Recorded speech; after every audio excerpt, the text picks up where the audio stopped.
movies and games and TV shows, the Cinemaniacs podcast. Welcome back, everybody, to the Cinemaniacs podcast. I am Maceo, and as always, I am joined by Matthew. And we, today, have a lot to talk about. A lot. A good amount, if you will. Yeah. I know, I want to start off. Earlier, you told me how many movies that you watched this week alone. And just to preface it, we watch a certain amount of movies in a week, and then we choose like 5 to talk about at the end of the show. Yeah. This man, tell me again how many you watched this week alone. I watched 23 as of after last week's episode. Yeah. I watched, I believe, 6. That's where I'm at. So that's crazy, but we're going to have a lot to talk about today. Sure. And to start off, we have some news, some very unfortunate news. Yeah. Both episodes this week and last week are starting off on a low note with Lance Reddick last week. Yeah. This week, Jonathan Majors, we got to talk about this.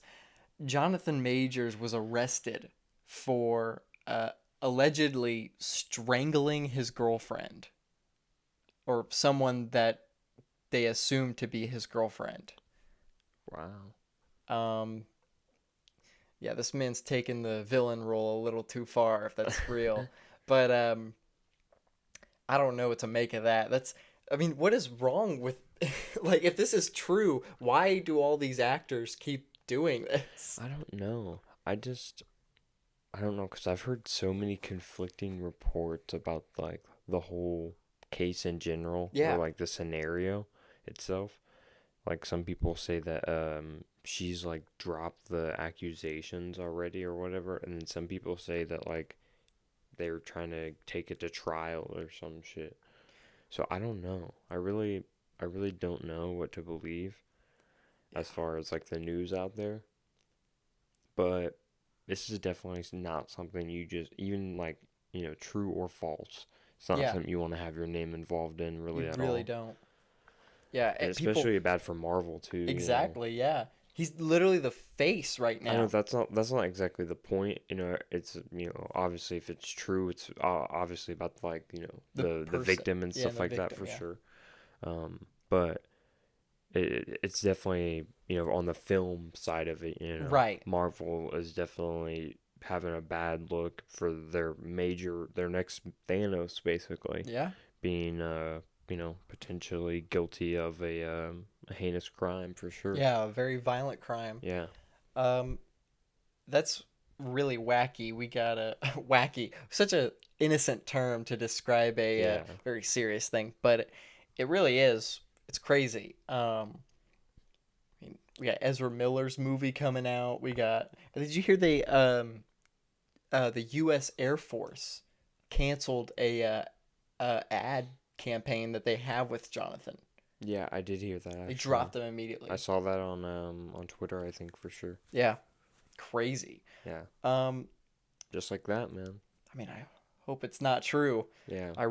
I pray it's not true. I will say I do think it's kind of interesting though the reaction that some people have had to this to his alleged crimes and stuff compared to past actors or just celebrity in general. Yeah. Like heinous crimes. For some reason, I don't know. This is just maybe the things that I saw, but from my impression, a lot of people, I don't know. A lot of people really. Let me think. I think what I'm trying to say is, like, a lot of people were very, like, quick to just, like, immediately say that it's like, everything's true and everything like that. And I'm not one to say. I think that you should always look out for the facts and everything like that and stuff like this, and follow that and what happens with the case. But I don't know. It's so weird that a lot of other celebrities, like, that have done or had this alleged stuff, a lot of them have gotten, like, a free pass by most of the internet and stuff like that. Yeah. And they're like, oh, well, wait for the facts and stuff to come out. But when I don't know, it's just weird how some of the people reacted with major stuff, regardless if it's true or false. It's very Just saying, it was a weird reaction in terms of what I saw. Yeah. Well, moving on to actual movie news. Yeah, for sure.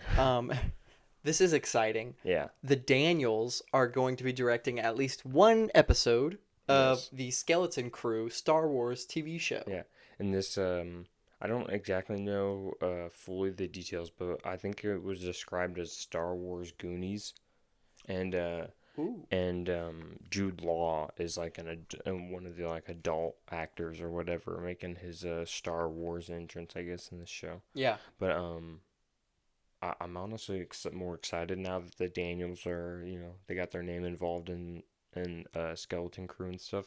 More excited for the project and especially their episode or episodes. I hope it's multiple. Yeah, that would be amazing. You'll definitely be able to tell which one is theirs. Yeah, for sure. They're gonna have a distinct feel. But that's really awesome. I think for them to go from Everything Everywhere, such a big movie and stuff, to a smaller Star Wars. I mean, it's obviously Star Wars, so it's still like relatively big, but it is a kind of smaller as of now in terms of like the hype around it and stuff. Smaller kind of project, which is cool. Right. Yeah, and Jude Law.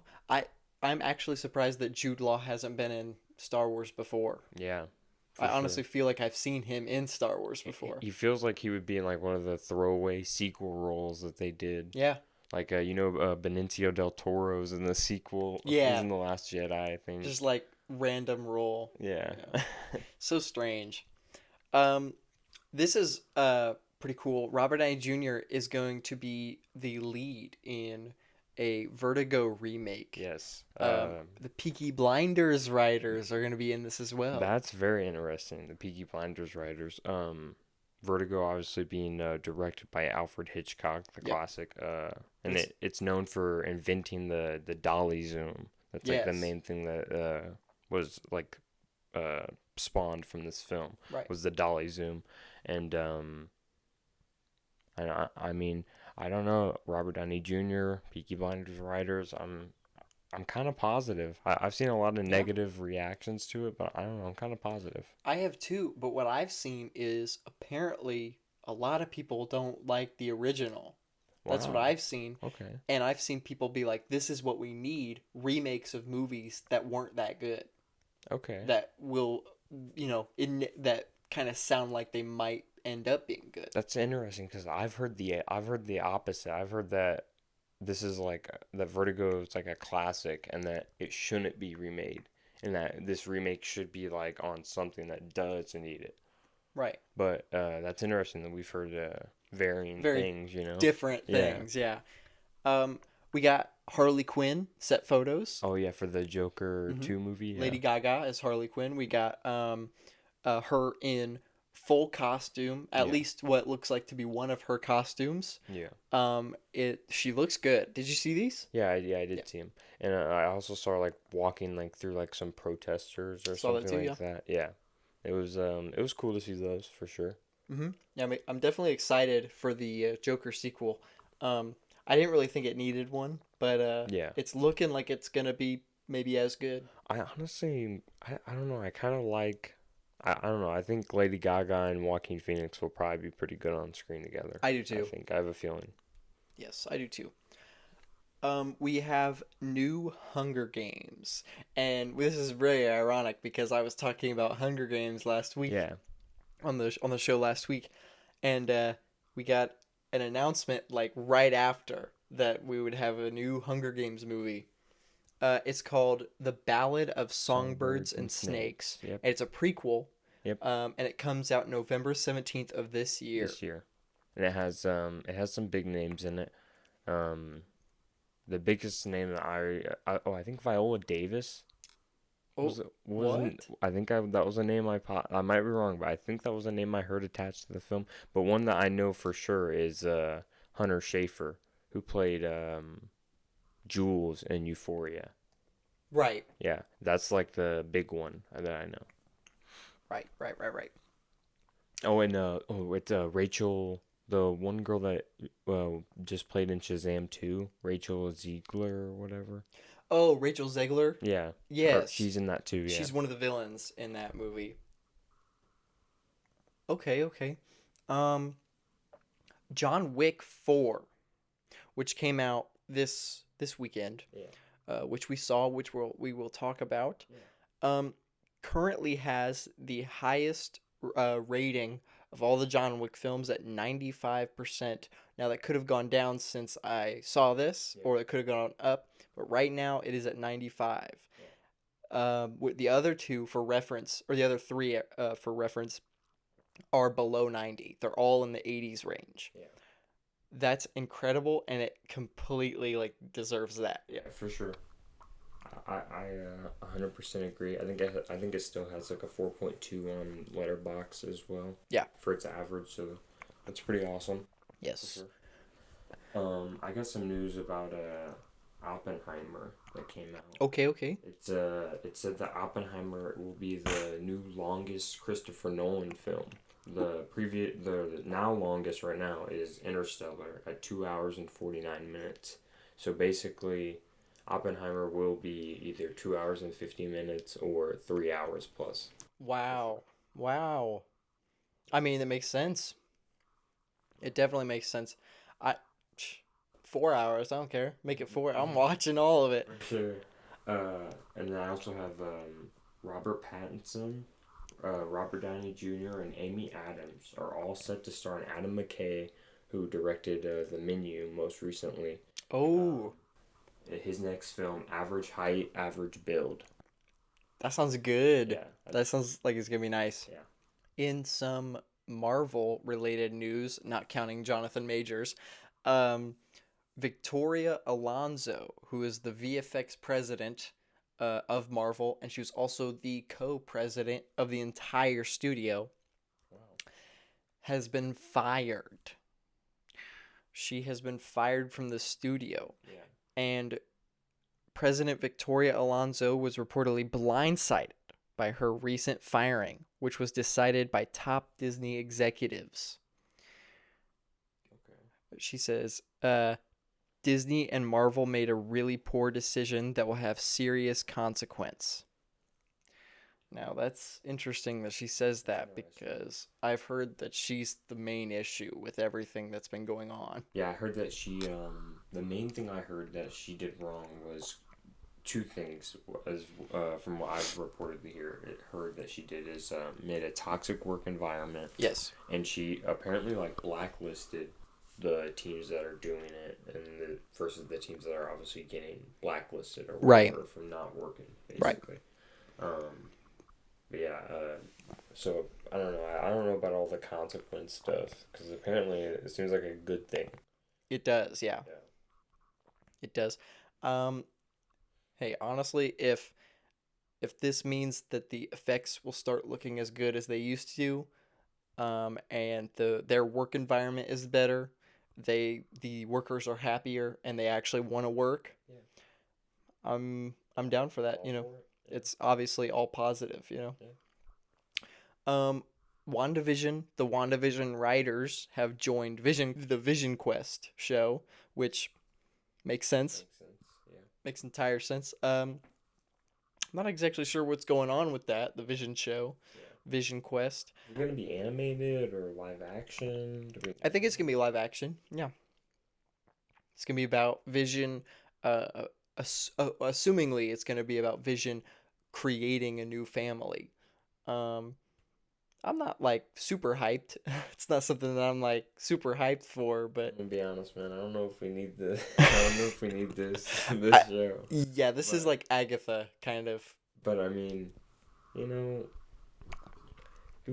what you're gonna do. I mean, I guess, At the end of the day, why not give Paul Bettany his own project? Why not? It seems like that's what they're like kind of doing. Is like they want everyone to have like at least one project that they're like, oh yeah, I'm the protagonist. Yeah, their own little special thing. Yeah, it does kind of feel like that. His story is, I don't even know. Make it interesting. I mean, I really do. Yeah, I do too. Maybe Ultron. I don't know. Maybe, yeah, That's like maybe, the but most that's like, interesting thing I could think of. yeah, that's like set for Armor Wars though, the movie Armor Wars. Maybe Armor Wars like will lead in. Maybe Ultron will lead into from Armor Wars into Vision Quest or something Maybe like that. You never know. that's possible. We got some Daredevil set photos, just some simple photos of him as Matt Murdock walking Oh yeah. around. We also got our first look at Sabra, the new superhero, who is um, I'm not exactly sure what her deal is, but that's her. She's a new superhero in Captain America 4. Okay. Um, her name's Sabra. Mm-hmm. Um, so that's some Daredevil and Captain America news right there. Um, Miss Minutes could possibly be in Deadpool 3. Tara Strong recently was in an interview and when was asked about if she would appear in Deadpool. She said she has no idea, but we know it kind of felt like a "I'm not the werewolf" kind of thing, you know. It really felt like that. So and plus with the whole TVA and Mobius being Confirmed and stuff. confirmed Yeah. in it, that Yeah, I feel like Miss Minutes is like gonna be in Deadpool 3, yeah, and it's probably gonna be really funny. it's probably going to be great. Yeah, it's definitely. And what I considered to be the biggest piece of news, um, I don't know if you had any Marvel news of your own. No, I did not actually. Well, this one was my favorite piece of news. Robert England. I don't know if you know who that is. That's Freddy Krueger, Yeah, correct? that is Freddy Krueger. He posted a photo of a Freddy Krueger glove on Instagram, and he said, I wonder what this could mean. It couldn't, could it? LOL, I am not messing with you. Captain America 4 set. So he like threw everyone for a loop right there. Like, oh, new Freddy Krueger movie, but it's not. He's on the set of Captain America. Yeah. So Robert England, very interesting. Robert England could be in Captain America 4. I'm down for Yeah, it. great Horror actor. legend, you know. Yeah, horror legend. Yes, I think everyone will be excited to see him, regardless if his role is like smaller or bigger. Yeah. Although I would like to see him have a bigger role. I would too. He's Yeah. a really good actor. Who do you think he could be? I mean, I don't really know. That's yeah, I the don't thing. either. Yeah, He could be. I don't know. He could be like I could see him being an original character. I could too.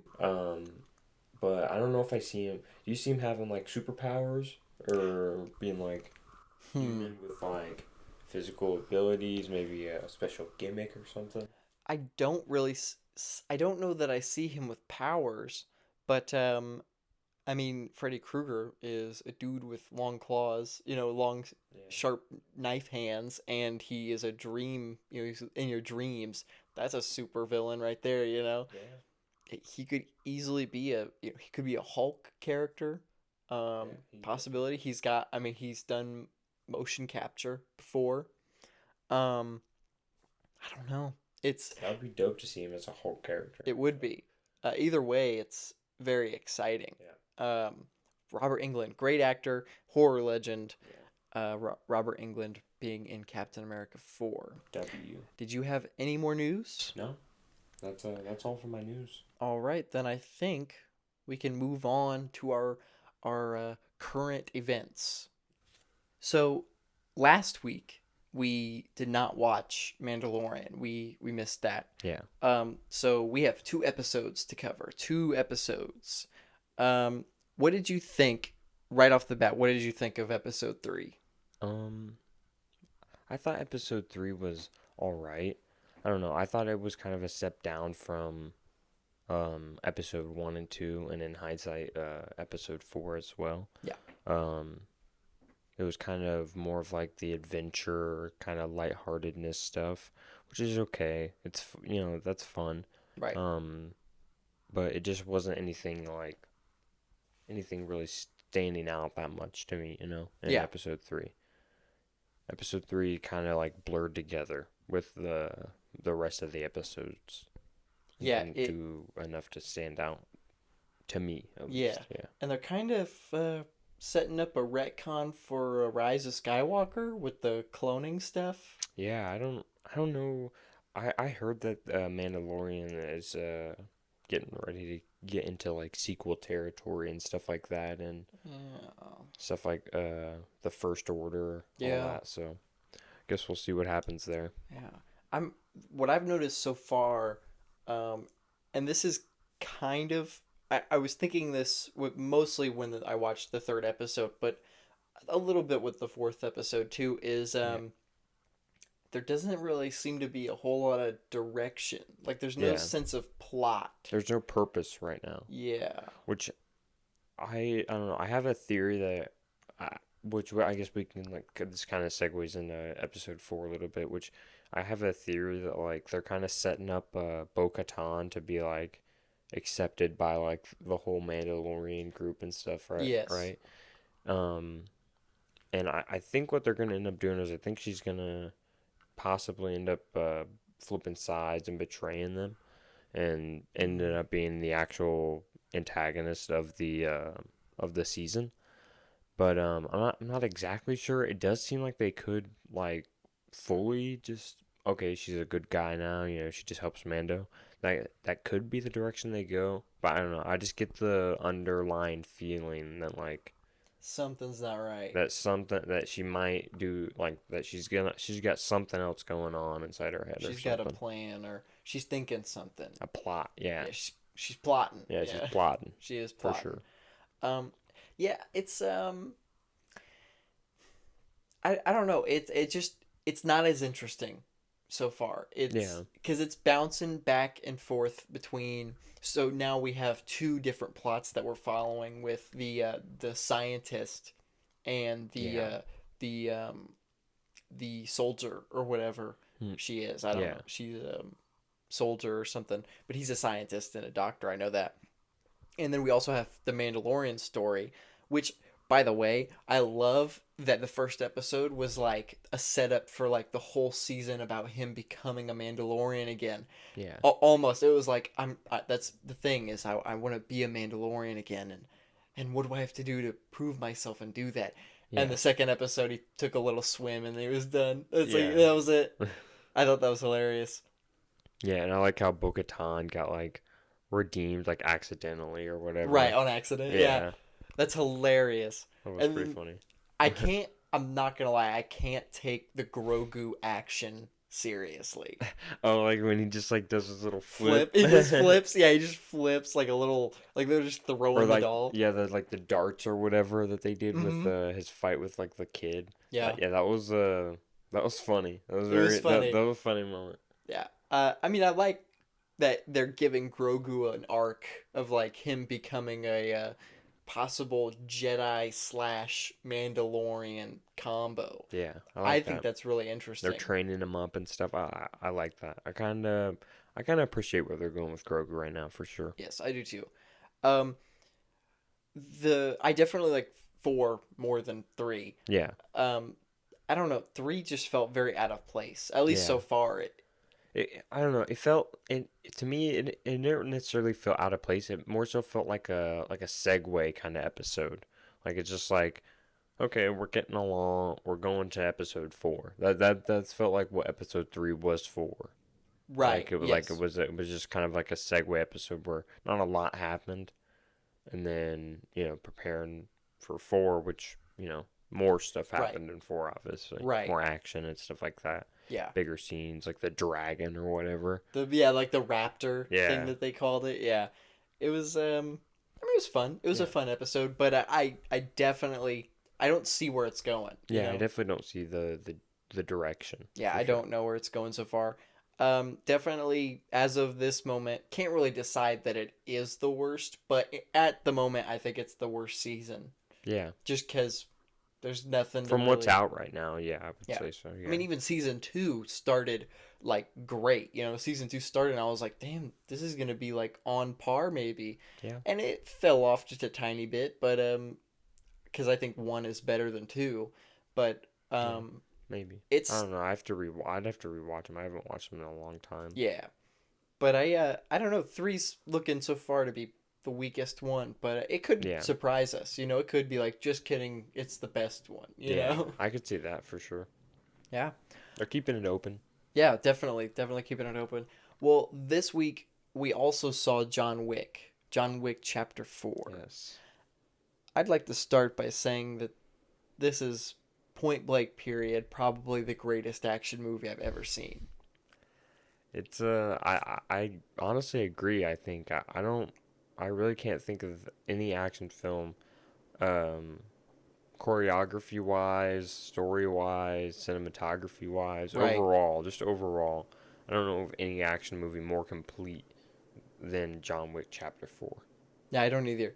It's it truly is a masterpiece of action. Yeah. It's literally got everything. It's not like an action movie where it's kind of got a cheesy story and cheesy acting, but like really fun, great action. Yeah. It's literally got great, incredible action, Yeah.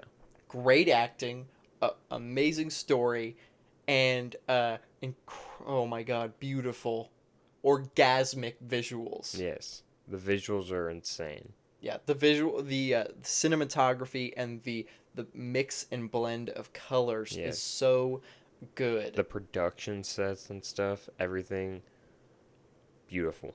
Yeah. The budget was definitely used wisely for John Wick Chapter 4. Yeah, that's 100%. For sure.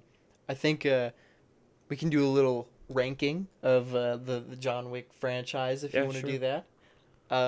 Where do you have this? For me, I think I have it as the best John Wick movie. I do as well. I have it slightly, not slightly, I think comfortably beating out the original John Wick for being the best John Wick film, I think. Okay. So what would you, so number wise, like how would For me, it's like 4 has a gap, I think a decent sized gap between 2 and 3, which is 1 and 3 for me.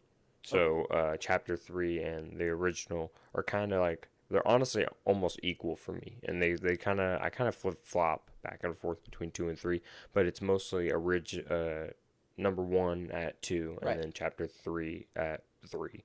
And then Chapter 2 obviously being at 4. Yeah.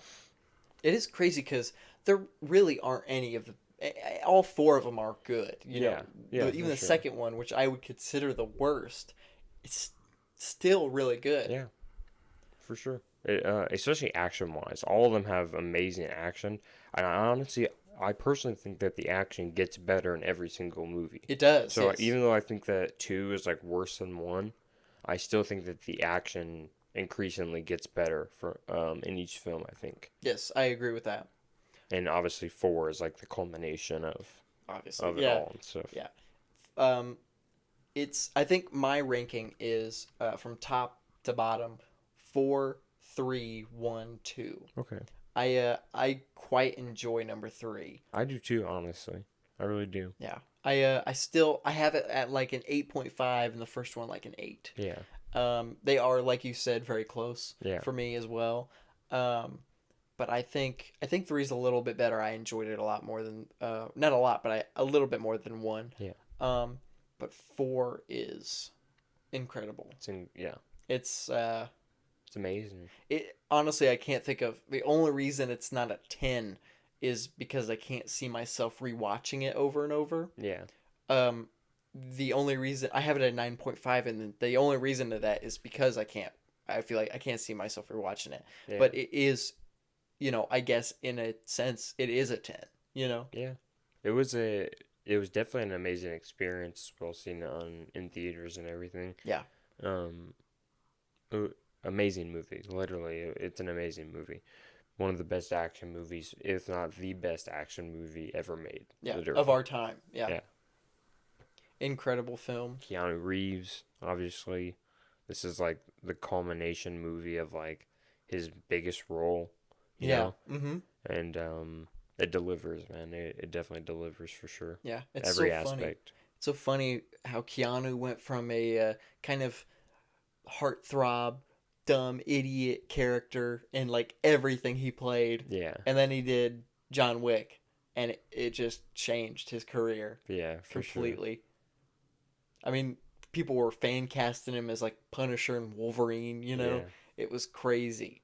Um, no, but the John Wick series is obviously known for being strong all the way through, but John Wick is probably the greatest action franchise. Yeah. It's I think, for example, Lethal Weapon, that franchise or that series is classic. It's like Lethal Weapon is like a classic action film, Yeah. and it's good, but I think almost all the John Wick movies are better than that in Yeah. terms of movie making wise. Okay. Yeah, that's kind of how I feel about that. Even two. I mean, two is weaker, but two might be like as good as the first Lethal Weapon movie. Yeah. No, but the John Wick series, really good. John Wick 4, masterpiece. Yeah. Go see it. Yeah. Go see it, especially In if theaters, man. Go see it in theaters for sure. you gotta. It's a great experience, especially with all the colors, the cinematography. It's an amazing experience in theaters for sure. Yeah, it's beautiful. Beautiful cinematography. I've seen people who don't even care about cinematography be like, "This is a beautiful cinematography. Yeah. This is gorgeous." Really good, yeah. Yeah, it's go see it, Yes. please. Masterpiece. It's really good, especially if you like John Wick, you probably already saw it. Yeah. But if you like action movies in general, the fun thing I think about all the John Wick films is you can kind of pop in wherever, and even though there's a continuous story, you can kind of follow along no matter what. Yeah. And I kind of like that. Yeah, that it's a easy to pick up kind of series for a lot of people, I think. Yeah. Yeah. Because they are, I mean, as the titles say, chapters. So you can hop into chapter 3, and while it would help to know 1 and 2, 3 you can still completely enjoy and understand the story. Has its own story, everything. Yeah. Yeah. But those are my thoughts and your thoughts, I believe. Yeah. Those are our thoughts on John Wick. Amazing movie. Amazing. Now, let's play a game. Let's play a little bit of a game. Not really of a game, but Let's I play just a want to. game. Let's. Yeah. You want to play a game? What's your favorite scary movie? I have. I'm gonna name you some actors, and you're gonna name me some actors, and we're gonna decide once and for all. These are the final answers, the final determining answers on whether these actors are overrated, underrated, or properly rated. Yep. Now, do you want to go first? You can say your first. So, I assume we're gonna go like back and forth. Yeah. Okay. Cool. All right. So my first is a movie. A guy that starred in a movie we saw recently. Actually, Adam Driver. Adam Driver is my first actor. Mostly known for, in my opinion, mostly known for his role in the Star Wars sequels. Yeah, definitely. Kylo Ren. Yeah. Marriage Story. And obviously, newest movie being 65 that came out. He's also in Black Klansman, which I have yet to see, but I've heard he's really good in that. Spike Lee movie, right? Yes. Yeah. Okay. I think Adam Driver is underrated because he gets a bad rep because of the Star Wars movies. Yeah. And he hasn't been in a whole lot other than that. Yeah, I think I agree with that for sure. Underrated. And we have seen that he's incredible in Marriage Story specifically. Really good. Incredible performance. Really good acting, bro. Amazing acting. Honestly, I don't know if he was nominated for Best Actor. I'm not sure. Because I know Scarlett Johansson was, but I don't know if he was, and if he was not, that was a snub. Yeah. I know a lot of that movie was, what's crazy about that movie is like a lot of it was actually on the script. Like that's one of the movies that like it didn't have a lot of improv in or whatever, because almost a lot of the arguments and stuff and like the actions that happened in the arguments were all on script for the most part. Right. But it's still so impressive how Adam Driver and Scarlett Johansson translated that to the screen and everything. Right. It really is. I was just like incredible. Incredible. Christian Bale. Christian Bale. He's honestly an interesting one for me. I think obviously I love Christian Bale, you know. Yeah. Love him. I think I might go properly rated. I agree. I think maybe if this was like 5 years ago, he might have been underrated. But American Psycho specifically has been getting a lot of love and Yes. praise in the past like 3 years, really. Yeah. And that's definitely propelled him into that properly rated Definitely. era where he's at, I It think. definitely has. Yeah.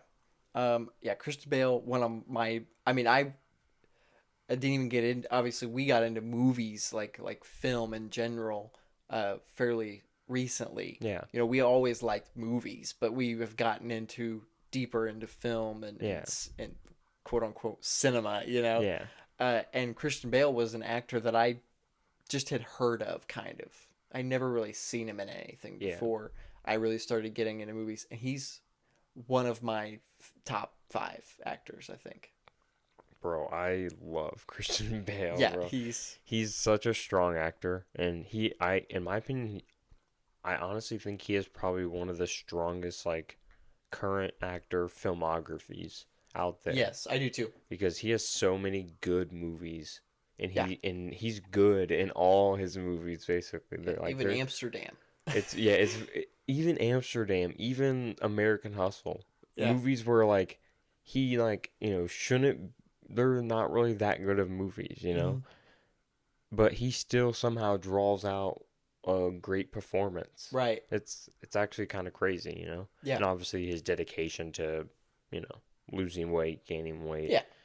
And I think he's a method actor as well. He is, yeah. I've heard. I haven't heard that he's a method actor that's like a pain in the ass. Like a lot of like Jared Leto. Like Jared Leto's the main method actor that I hear that's like gives like a bad rep for a lot of like the method acting and stuff like that. Right. But my next would be Emma Stone. Okay. Underrated, overrated, properly rated. All right, this is an interesting one because it's honestly I'm going to go properly rated because I think she's great. She's a great actress. Yeah. But I think she gets the amount of praise that she probably deserves. Okay. Because every time I've never seen anybody go like, dude, Emma Stone is the best actress of all time. Yeah. They've always been, she's a good actress. She can act very well. But they've never given her more praise than I think she deserved. The two main roles I think that Emma Stone and that I've seen that she really, really shined in were La La Land. Yes. La La Land specifically. That's like her career best role. Oh, yeah, 100%. And then Birdman. She was really good in Birdman as well. Fantastic in Birdman. Yeah.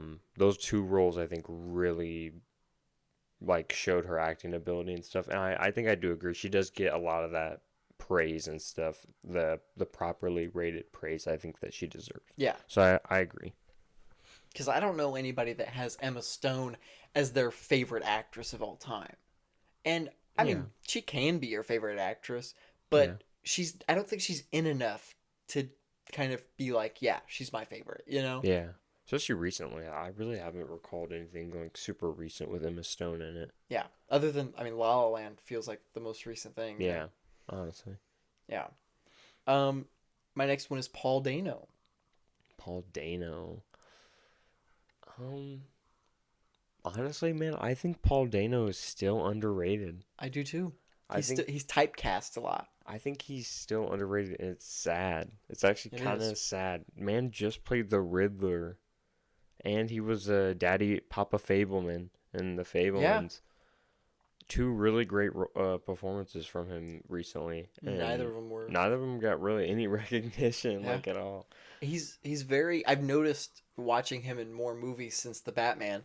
He is very typecast. He's always the creepy, nerdy weirdo that is a killer in some way, or you think is a killer. You know, and Fablemans is the first role I saw him in where he was a normal dude. Yeah, he's the only normal. If anything, he's the only normal person in the movie. Yeah, basically.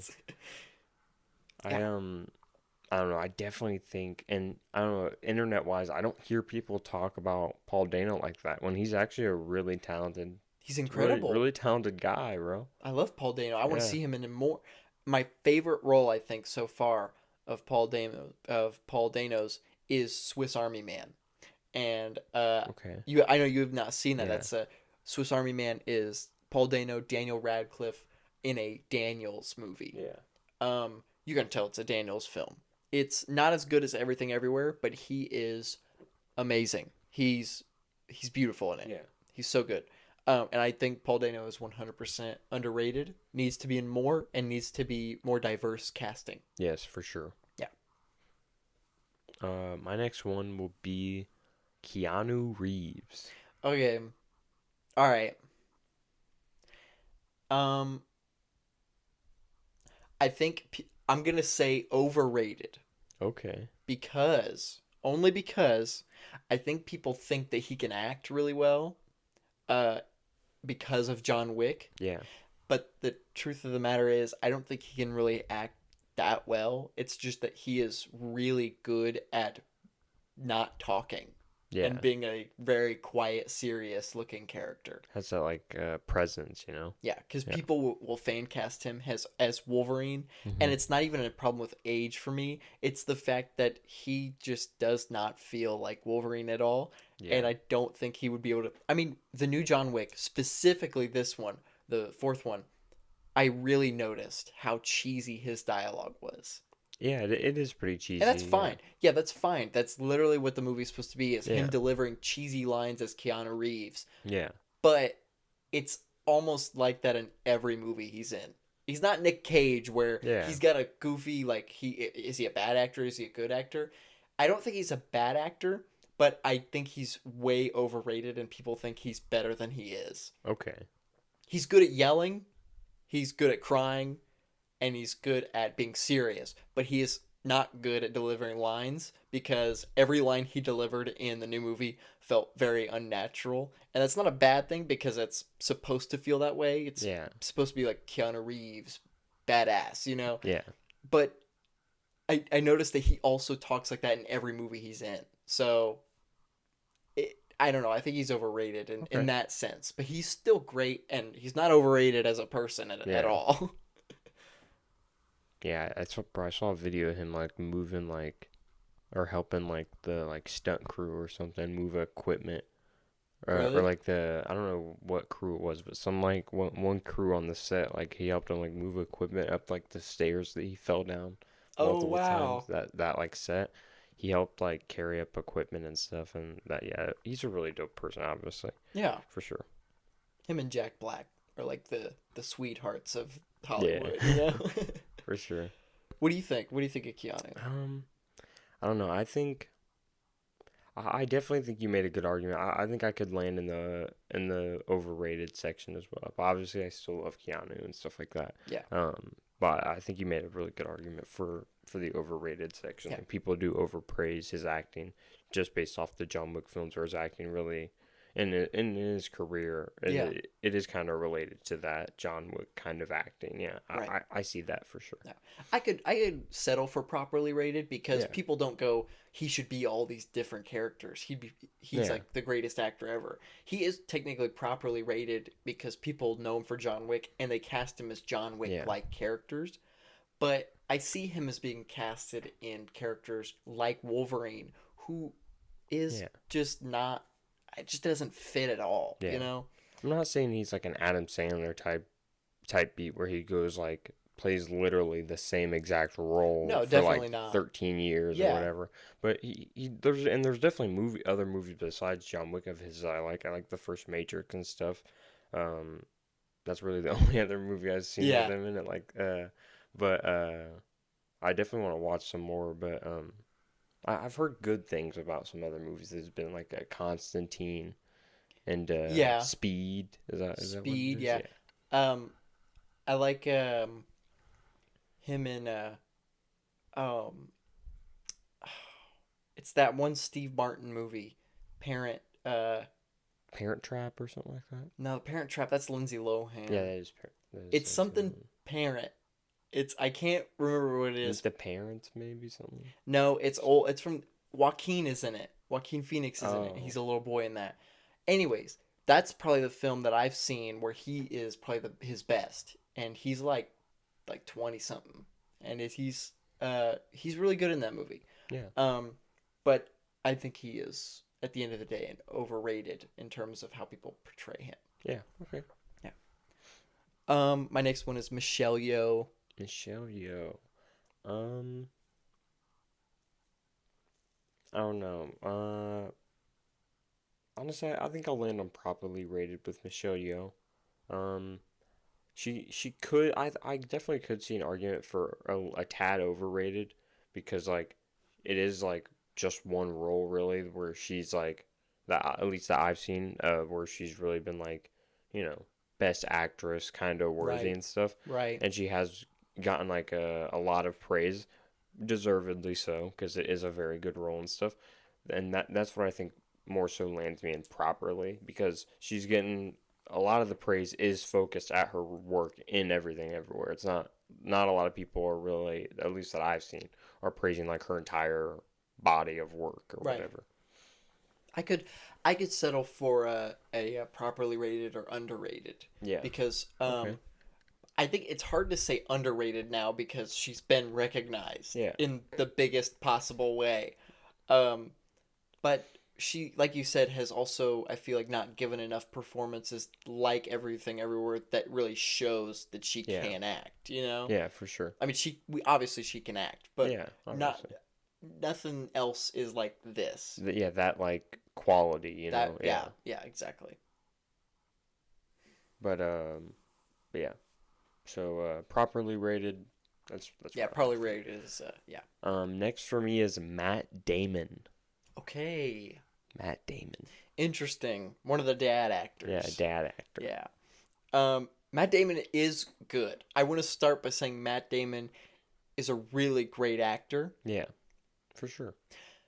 I'm sure, honestly, I think we can probably say that almost everyone that we picked is Yes. good or great actors for Yes, sure. everyone on our lists are either good. Well, okay, hold on. I just saw someone on my list. Everyone except maybe one or two. Most people on the list, Yeah, most people on yeah, the list are good to great actors. yeah. Um, but Matt Damon. Matt Damon, yeah, Matt Damon. I'm not gonna lie. Actually, I don't know because I don't think I've seen him in enough.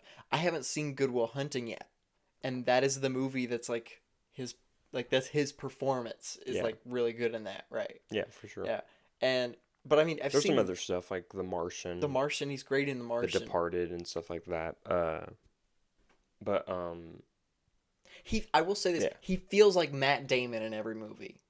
There's not a movie that I've watched other than maybe Ford v Ferrari where I've been like, Okay. okay, this isn't Matt Damon. This is a character, you know? Okay, I can kind of see that, I guess. But In some of his roles. in some, not all. And honestly though, the thing is that I think the two most distinct roles that he's played that I've seen are two of his roles that you haven't seen, and it's his role in The Departed and then his role in Good Will Hunting. Okay. Those are like two of his most like Iconic. kind of unique Yeah, roles. yeah. Or, yeah, unique, yes. Good Will Hunting is more iconic, but The Departed is more unique probably from what you're used to of Matt Damon. Well, from what I've seen, I might say I'll go properly because I think for everything that I've seen him in, he is really good. Yeah. Even though I don't like see a character every time I see Matt Damon, Yeah. I still think he does a great job. And he's still like really good at conveying emotions and making it feel something, you know. Yeah. So I'll go properly. I'll go properly. For me, I just don't see a lot of people. I don't see a lot of Matt Damon praise. For me, that's my thing. Is I don't see a lot of people like super going crazy over Matt Damon. Okay, that's fair. Like I think he definitely gets his props. Like I see a little bit of him getting his props, and like when certain roles come up, like Good Will Hunting, Right. stuff like that. But it's never like I don't think he's ever like really the topic of discussion that much, you know. Right. And that's why I would probably go like a properly rated kind of That's section, fair. I think. That's fair. Um, yeah, I'd probably go properly here. Yeah. Yeah. Okay, Adam Sandler. This is an Okay. interesting one. What do you think of Adam Sandler? I don't know, man. He's a tough one to pin down, especially with how the public views him and stuff. I think It's definitely a he was. I will say for a while he was overrated because of yeah, like people just liked him because of the comedy movies and stuff. right, where he plays himself. Now it's kind of been more negative. Well, at least or towards the tail end of his comedy kind of movie career and stuff like that. Yeah. It was more negative around the discussion around Adam Sandler. Now it's kind of more on a positive note because of Uncut Gems and Hustle. A lot of the roles he's been taking, more recently and stuff like that. More serious kind of roles, dramas, stuff like that. Right. Mainly Uncut Gems, you know. Yeah, definitely. But I don't know. I still might land in underrated because I don't know. I just don't know if people or one he hasn't been in enough to like really showcase his like serious acting. Yeah, he's so been in, that's like, like the biggest point. Three Really. movies, maybe. So honestly, just that alone, I could see him being in any three of overrated, underrated, or properly, just depending on how you feel about his like serious kind of work. You know, I agree with that. I think I would more so land in underrated just because I really like him in Uncut Yeah. Gems. He's really good. He's in Uncut incredible. Gems. So I think I'd probably go that. Yeah. I can probably land an underrated purely because I think people focus on his comedy where he plays himself. He's funny. Adam Sandler's funny, but he's not acting in his comedy films. Yeah, he's being himself. He's literally being himself. Yeah. And so I think as an actor, he is underrated. As a comedian, arguably he's overrated, but as an actor, he is underrated in my opinion. I agree. Yeah. For sure. My next is Tim Roth. That's a good one. Yeah. That's a good one. I want to start by saying that Tim Roth is an actor that for a long time I had only known as the Abomination in the Hulk movie and in the MCU. And he's great in that. I mean, he's one of the best parts of the Incredible Hulk film. Yeah. But after watching him in Reservoir Dogs and knowing that he's in more where he is praised for his role. Yeah. The irony being I don't see any praise for his roles because he's so good. Yeah. And I think he is 100% an underrated actor. And it doesn't help that he's not in very much anymore, but he is 100% underrated. He's so good. And I don't know. I don't see anybody ever really talk about Tim Roth, you know?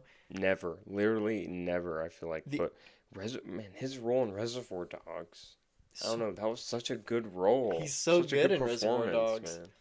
Man. I don't think I've ever felt that anyone was actually, like, dying the whole time, you know? Yeah.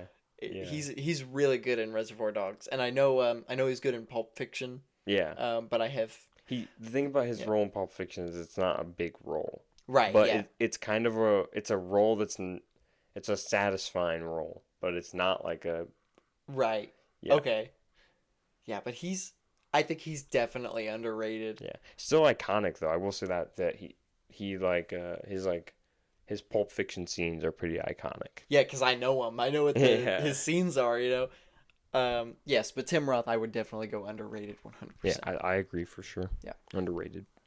All right, my next one is one that I was trying to decide if earlier when we were talking about all good. No, this one is not good, in my opinion. Yeah. Gal Gadot, who, if you don't know how, but I mean, if you don't know, she's Wonder Woman. Wonder Woman, yeah. What do you think of Gal Gadot? Honestly, I don't know. Like, I personally don't like her acting. But I don't know, I also don't see, personally, a lot of praise for her acting.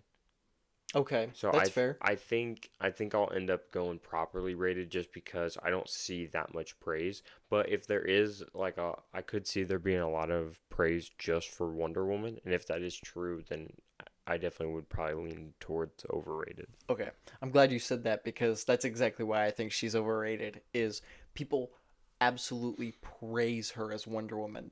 People think that her as Wonder Woman is like Robert Downey Jr. Iron Man. No. No, I want to be very clear. No, that No. is not true at all. Um, she is fine as Wonder Woman. Yeah. She's enjoyable. Like I don't hate her. Honestly, out of the whole Justice League cast, like from the Zack Snyder or the 2016s, I mean, it's the same kind of Right. Yeah. cast. Uh, I think she was probably the worst cast in that Yeah. casted character in the team or whatever, you know. I agree. And that's, I mean, you know, Ezra Miller even as the Flash is better than Gal Gadot Yeah. as Wonder Woman. And And isn't she coming back too? yeah. And Spoiler alert, she's in Shazam, but my that's not a God. spoiler because they They put it in a literally, like, trailer. yeah, They put it in a TV ad. bro. Yeah. Do you see Zachary Levi literally like begging people to go watch? Yeah, I saw it. It's You kind see- of sad. Bro, But do you see what he said about John Wick too? He said, John Wick's not a family movie. Shazam's a family movie, so go take your families to go see Shazam. John Wick is good. That's the difference. He also said Shazam was better than John Wick, which obviously he's not going to be like, oh, bro, my movie's worse than John Wick. Yeah. But still, maybe don't say anything about John. It's definitely, it's honestly sad. It's not like pathetic, but it's Yeah. sad because Zachary Levi is a good actor. Yeah. He's a really good For actor. sure. And he deserves to have this role. Yeah. But he's not, it's just not going the way it should. Yeah, and not it at really all. sucks. Especially with all the Rock stuff and the Black Adam. Oh, and... don't even get me started on The Rock. No way. Yeah, all that was wild.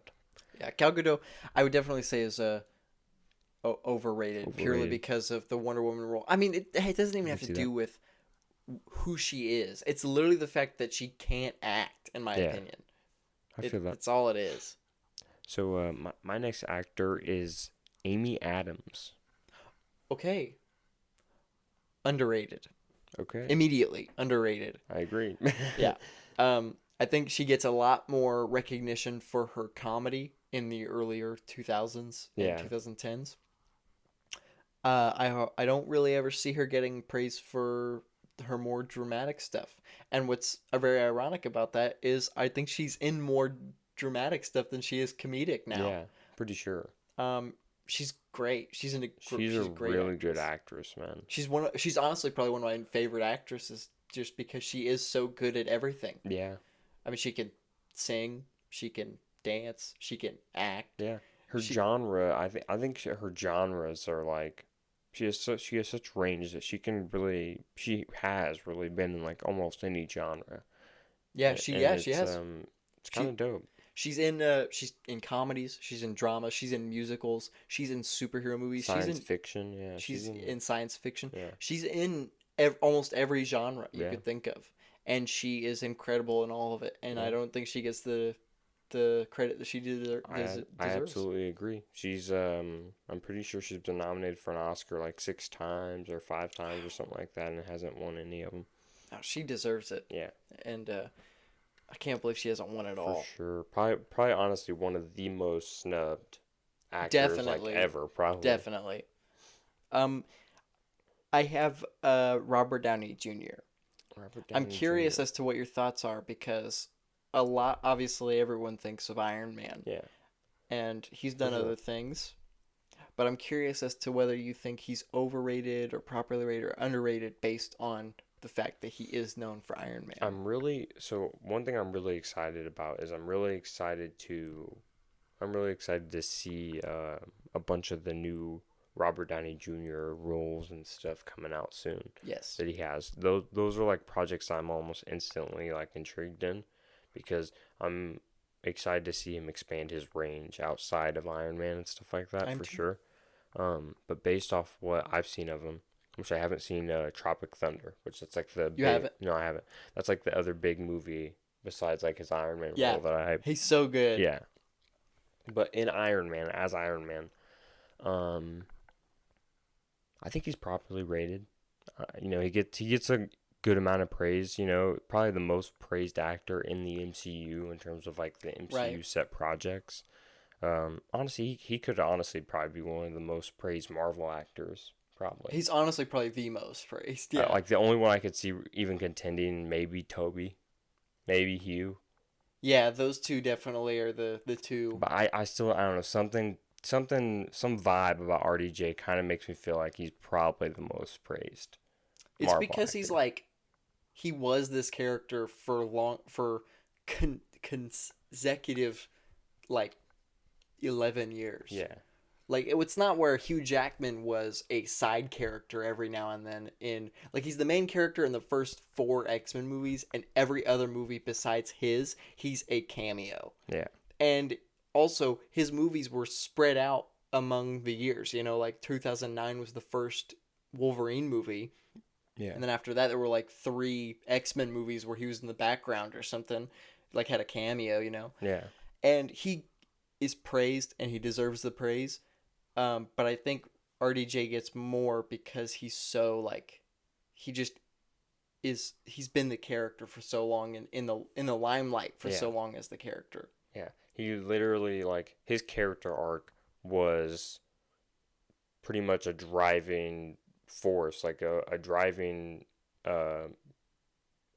factor in the success of Marvel's Infinity Saga. His character was literally like what kind of flowed with the whole entire saga, along with Thanos's, obviously towards the end. But Iron Man was there a lot longer than Thanos and shit. Right. So I definitely think that importance and stuff that he brought to the MCU, and obviously even with the things he is on screen, because he literally is Iron Man on screen. Yeah, as well. he is. Yeah. So I'd say he's properly rated for sure. Yes, I And can I agree can't wait with to that. see more of his roles. I really can't yeah. wait to see more of his roles. It's going to be really exciting. Yeah. Especially Oppenheimer, that's a big one for Yes, me. definitely. I'm super excited for. I don't think the MCU let him go as hard as he could. Yeah. Because he is. I mean, that's not to say. I mean, he is Oh, incredible. I forgot about Zodiac. I seen Zodiac. Yes. He's good in Zodiac. Yeah, but he's not in it as long as I thought. Yeah, he he's was. not in it. They kind of like you kind of think that he would be in it as long as like Jake Gyllenhaal's character or like Mark Ruffalo's character. Yeah. But both of them kind of take over a little bit in the movie. Yeah. But he's still good in it for like the time that he is in the film and stuff. Right. Yeah. Yep. Which that kind of shows, that right there kind of shows like that the MCU has, like you said, not like obviously Iron Man isn't really a role that he can really do everything in, and Right. that's a role that he's played for so long. So he's been Iron Man for a while. But Zodiac is a little glimpse, I think, of like, and Tropic Thunder, I'm sure, is kind of that comedy side of that Yes. glimpse of like what he could be outside of the Iron Man roles and stuff. Yes. For sure. Who did you have after that? My next one is Jake Gyllenhaal. Okay. Jake Gyllenhaal. Properly. I agree, properly. Yeah. I think he gets all the praise that he deserves. Yeah, he's a really good actor. He's really good. He's another actor with a really good filmography. A lot of great Jake Gyllenhaal films. Not a lot of bad performances that I've seen from him either. And then a lot of his like really good films are really good. Like Nightcrawler and stuff. Really good. I think my least favorite film that I've seen him in, it's still a movie that I really like, is Donnie Darko. I think that's probably the movie where he was the best part about it, and everything else I was like, okay, I mean it's all right, I honestly kind of agree with that, yeah, for sure. Yeah, Jake Gyllenhaal he's really good, and I mean even in his kind of much more mundane role, I wouldn't say it's too crazy, but his much more mundane role as Mysterio, where he doesn't have to go all out, he's kind of just Jake Gyllenhaal. Yeah. He's still really good, and you still feel like this guy's gonna snap probably at some point, Yeah, I know at least the kind of vibe that people have around him now is that he's like, oh, Jake Gyllenhaal is like the David Fincher or Dennis Villeneuve mystery guy, mystery thriller guy. Oh yeah. Because of Prisoners and Enemy and Zodiac and stuff like that, bunch of crime kind of thriller movies and stuff. Yeah. Which, he has been in a lot of those films. You can't deny it, but they're also good films, and he's also really good. Yeah, and he's also really good in them. So it's kind of, kind of balances out a little bit. Yeah. But he's also a guy that I think is always giving good performances. Yeah. He's like a Christian Bale in that sense, where he's like, it's hard to see a bad movie or a bad, not necessarily a bad movie with him in it, but a bad Jake Gyllenhaal performance, Yeah, he's good in every movie, even if the movie's not as good as his performance. Yeah, for sure. Yeah. So I would land on properly rated. Yeah, I think I agree there. Properly rated. Yeah. Robert Pattinson.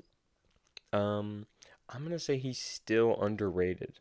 I agree. I think the Twilight isn't. I don't even think Twilight is necessarily the driving factor in him being underrated now. It definitely was like the starting factor, the original factor. So I guess you could, by extension, say it is the factor now. But I think that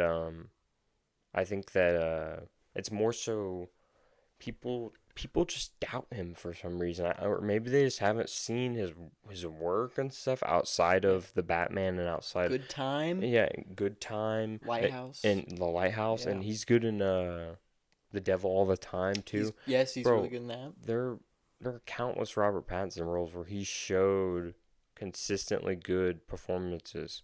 I think The Prince or whatever with Timothy Chalamet. It's like a Netflix movie. I think it's called The Prince or The King, something like that. Okay. He gives a good performance in that. He's just a good actor, bro. He's literally just a good actor, and he's proved it. Yeah, he's good. And that's not even saying like his Batman stuff is bad either, because he's great as Batman. Mm-hmm. And obviously he got a crazy amount of like flack for even getting casted at the beginning and stuff. Right, obviously. Now people have come around a little bit more, which I would say I think he's close to properly rated. I think he's getting there to properly rated, but I still think he's underrated. Yeah, and also I still think the Twilight stuff for the general audience still holds him back, because the general audience isn't gonna go watch something like Good Time, maybe. They might, but I'm just saying, like, they're not gonna look past the what he's already known for. Yeah, for sure. Yeah, I definitely get that. Robert Pattinson, underrated. Underrated, yeah. My next actor is Margot Robbie. Okay. Margot Robbie. This one's interesting, because I could honestly go. I don't know that I'd say she's overrated, because I think the most praise I see for her is as Harley Quinn. Yeah. And she's obviously perfect as Harley Quinn. Yeah. But as an actor in general, I don't know that I see that much praise. So I could honestly go properly or underrated. I think maybe more properly, because she definitely does get the praise that she deserves, but I don't see it that often. Yeah. So, and like when a movie comes out that she's in that isn't Harley Quinn, it's usually focused on the other actors. Yeah. And I think Barbie might be the movie that people realize, oh, she's a good lead actress as other characters. Yeah. I think, I don't know, I think definitely Harley Quinn for sure. I think I would probably lean a little towards the underrated side because of her work in Babylon. She was really good in Babylon. And that role to me is kind of like the role that I was like, okay, well, she can act outside of like the Harley Quinn stuff and stuff like that. I think she was really great in Babylon. I think I think she'll be really great in Barbie as well. Peak cinema. Yeah, for sure, peak cinema.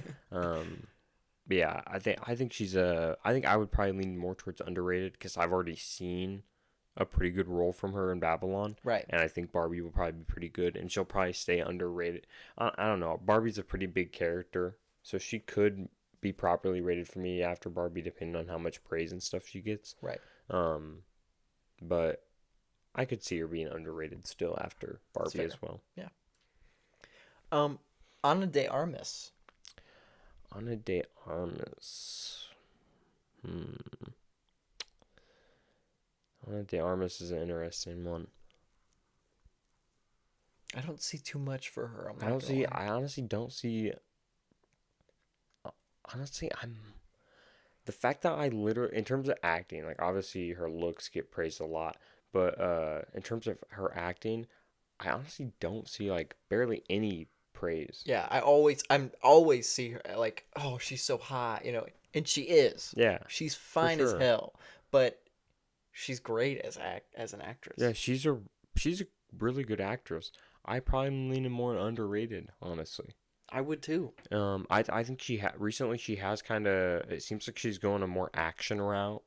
Yeah, Which is definitely with Chris yeah, Evans with more Chris Evans, yeah. which is cool because I think she has a good synergy with Chris Evans and stuff. They've been in Knives Out, they've been in The Gray Man, The and Great their Man, new movie Ghosted coming out. which looks Um, generic but fun. yeah, it looks like it'll be a generic, fun little rom-com action. Yeah. I like that Ana de Armas is like the trained one in fighting though, and Chris Yeah, Evans it's isn't. a nice Yeah, I change. like that. But I don't know. I find her roles always pretty good. She's never like she's never given, I don't think, a bad performance. I've seen her in a handful of things, and she hasn't been bad. I don't think in really anything. Hmm. Um, and like I said, I don't really see any praise for her at all. So I would probably lean underrated. Yeah, she's probably the best part, in my opinion, of Knives Out. Yeah. Or at least one of the best parts. Yeah, but well, besides like the obviously like the in terms of like the acting and stuff, yeah, I would probably say her. Honestly, her and Chris Evans for Yeah, me her are and like Chris Evans the in are like Knives the Out. two standouts for me in Knives Out. So yeah, Yeah. definitely. Yeah. My next one would be Anna Taylor-Joy. Ooh. Okay. I think she's properly rated because I see a whole lot of praise for her every time a movie comes out, and she's honestly as good as people say. And every time I go, I see every that. time I see a movie that has her in it, that I've seen people be like, she's so good in it. I Yeah, watch it and I'm like, yeah, she was really good in it. yeah, But I that's don't kind think of how I feel. I don't think she's played any other kind of character yet, other than kind of strong female character. I need her in more lead roles. I just feel, You yeah, know, like The Menu. She was good in The Menu for sure. yeah, she's She really good. wasn't really the lead. She wasn't, yeah, Like she kind of was, but she kind of wasn't. You know yeah. what I mean? She was like the second to Ralph Fiennes. Yeah, he felt like the lead. Yes, definitely. The plot revolved around his character and stuff like that. Yeah, Um, but she's definitely good. Like you said, she's definitely good in a lot of her stuff. The Witch, she's really good in The Witch, and The Northman, she was really good in The Northman. yeah, she's great in The Um, Northman. Yeah, I want to see more lead roles out of her for sure. That's a big thing for me for her. yeah, So I think I would lean properly rated as well. Because she does get a decent amount of praise. She gets yeah. more praise than Ana de Armas, for example. Right. Like way more praise. Way, way more. Yeah. And I And don't know. I honestly think that they're probably about equal in terms of what I think about them acting wise. And that's fair. but obviously Anya Taylor-Joy gets way more praise than Ana de Armas does. Yeah. In my opinion. Yeah. At least from what I've seen and everything. Right. And I would say that she's going to really prove herself with the best role of the year as Princess Peach. Facts. That actually is a fun role, though, kind of. Yeah, and her voice honestly fits, in my opinion. It's a cool, fun role for her. Yeah, it's a fun time. Yeah. Yeah, she's going to be It'll good. be dope. She's going to be good. Colin Farrell. Colin Farrell. Colin Farrell. Honestly,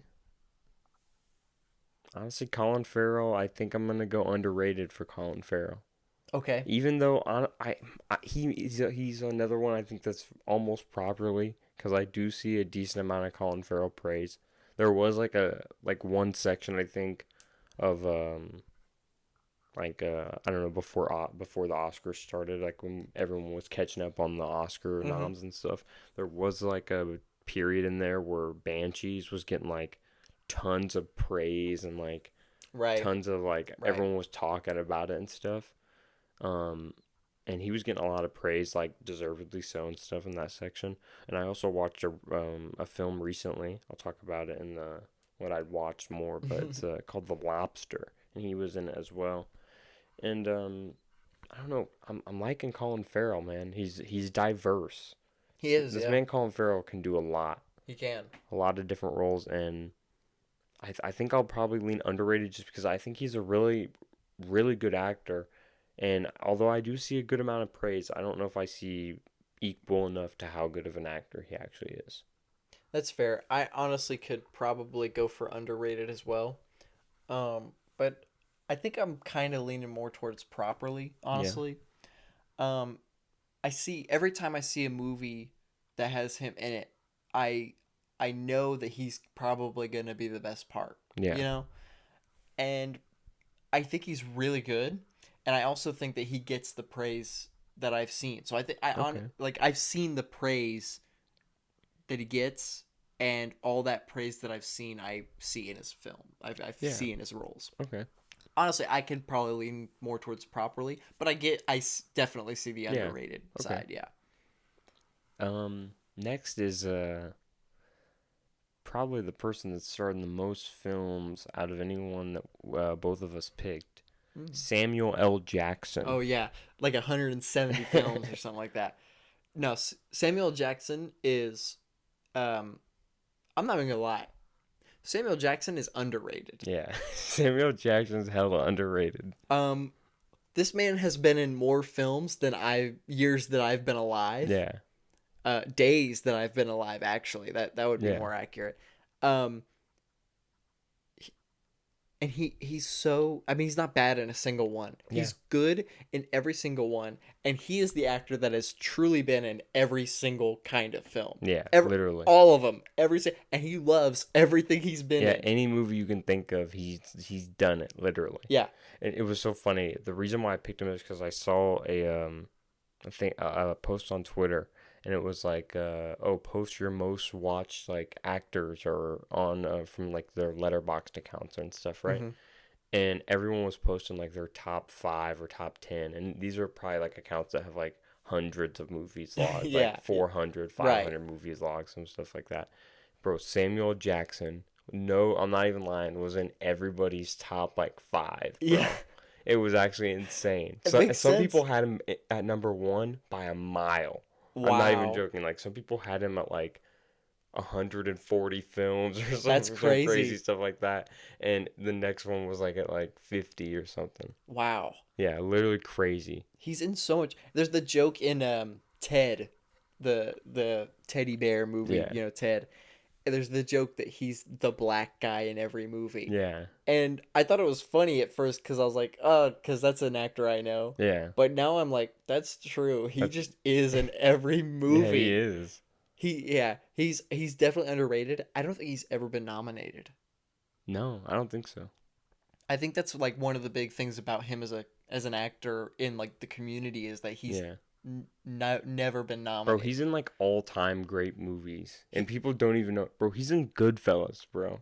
Yes, he's in Goodfellas. He has a brief cameo in Goodfellas. Bro, people don't know that, bro. Samuel Jackson is in Goodfellas, and yeah, it's actually crazy. Yeah, he is, and he doesn't say like a single thing. I don't think. Not really. He gets killed though. Spoiler. Spoiler. He gets killed. He gets shot in the face. Yeah, shot in the back of the head. I think. Yeah, he's in everything you can think of at some point, probably. Yeah. He is definitely an underrated actor. For sure. 100%. Bro, he's in animated things. He's in everything. Yeah. Literally. He even plays. Doesn't he play Mace Windu in animated stuff?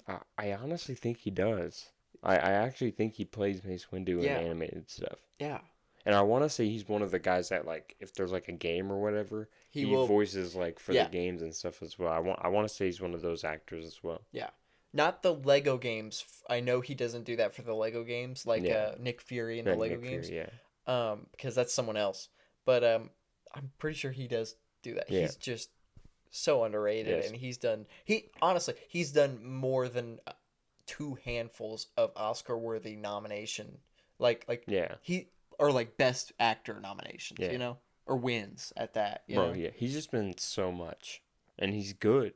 He's genuinely good, and he's funny, bro. He's hilarious. He's really fucking funny in almost every role. Almost every role has him in some kind of comedic setting that I've seen. Yeah. And he knocks it out of the park. Yeah. They gave Jamie Lee Curtis an Oscar after her first nomination after, I think, 60 years in the business. And she won immediately, and she wasn't even that good. And Samuel Jackson has been here about 10 years longer than her and has never been nominated. Bruh. Yeah. So travesty. Yeah, that's an absolute that's absolutely atrocious. It's really stupid. My final actor is Timothée Chalamet. What do you think?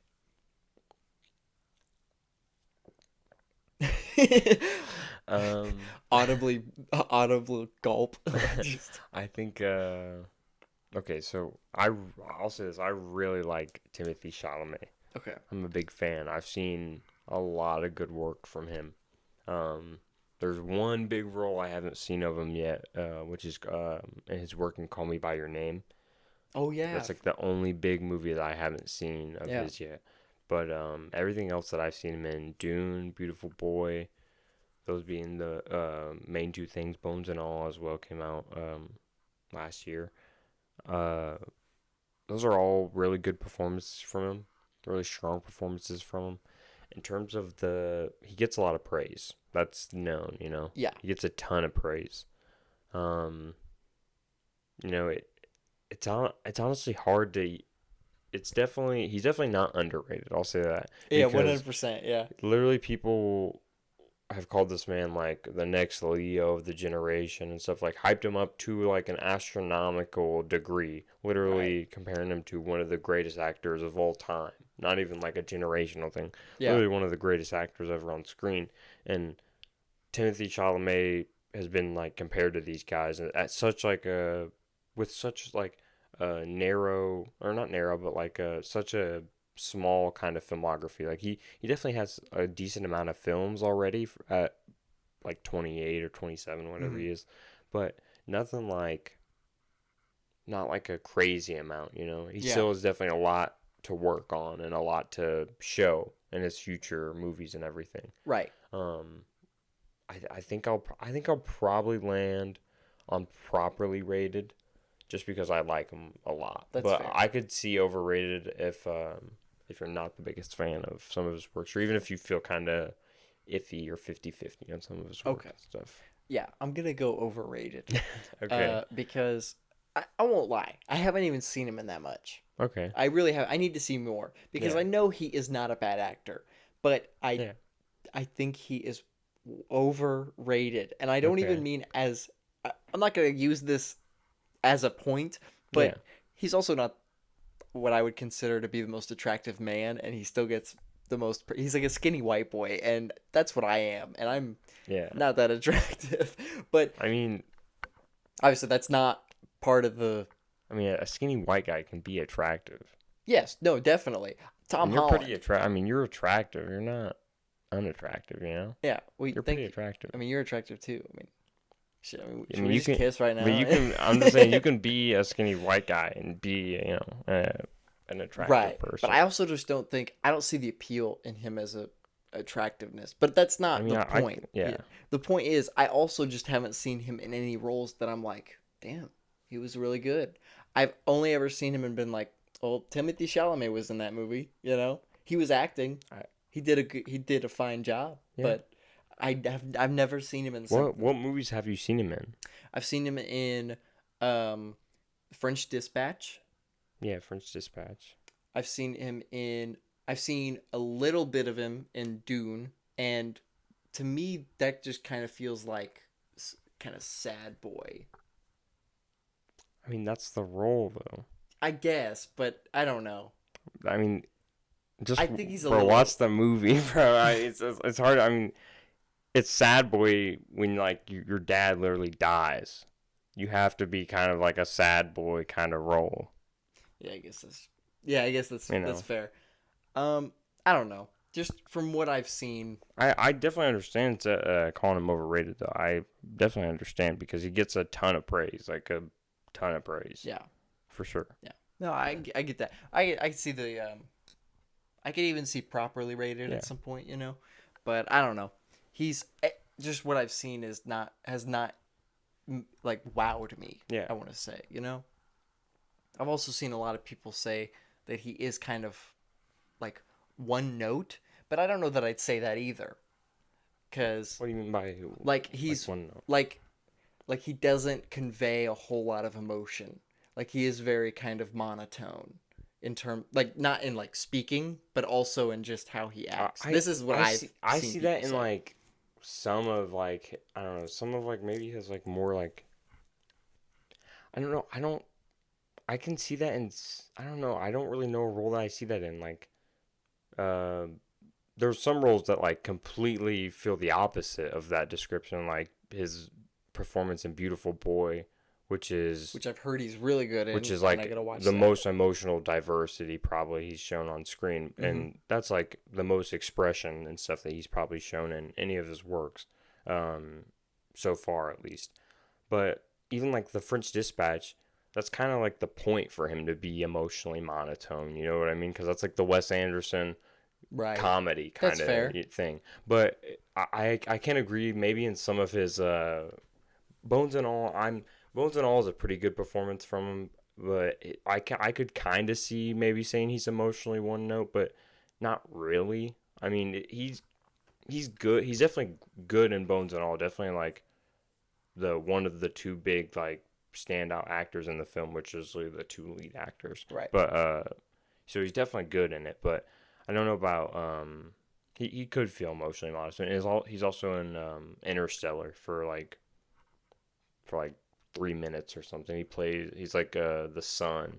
He's like Matthew McConaughey's like son for his like middle stage. I completely forgot about that. Yeah. Yeah, but he's really barely on screen. It's barely even worth mentioning, to be honest. Yeah, it's not. It's something that you really judge by. It's a I don't know. I could see it for some of his roles, definitely for that description though.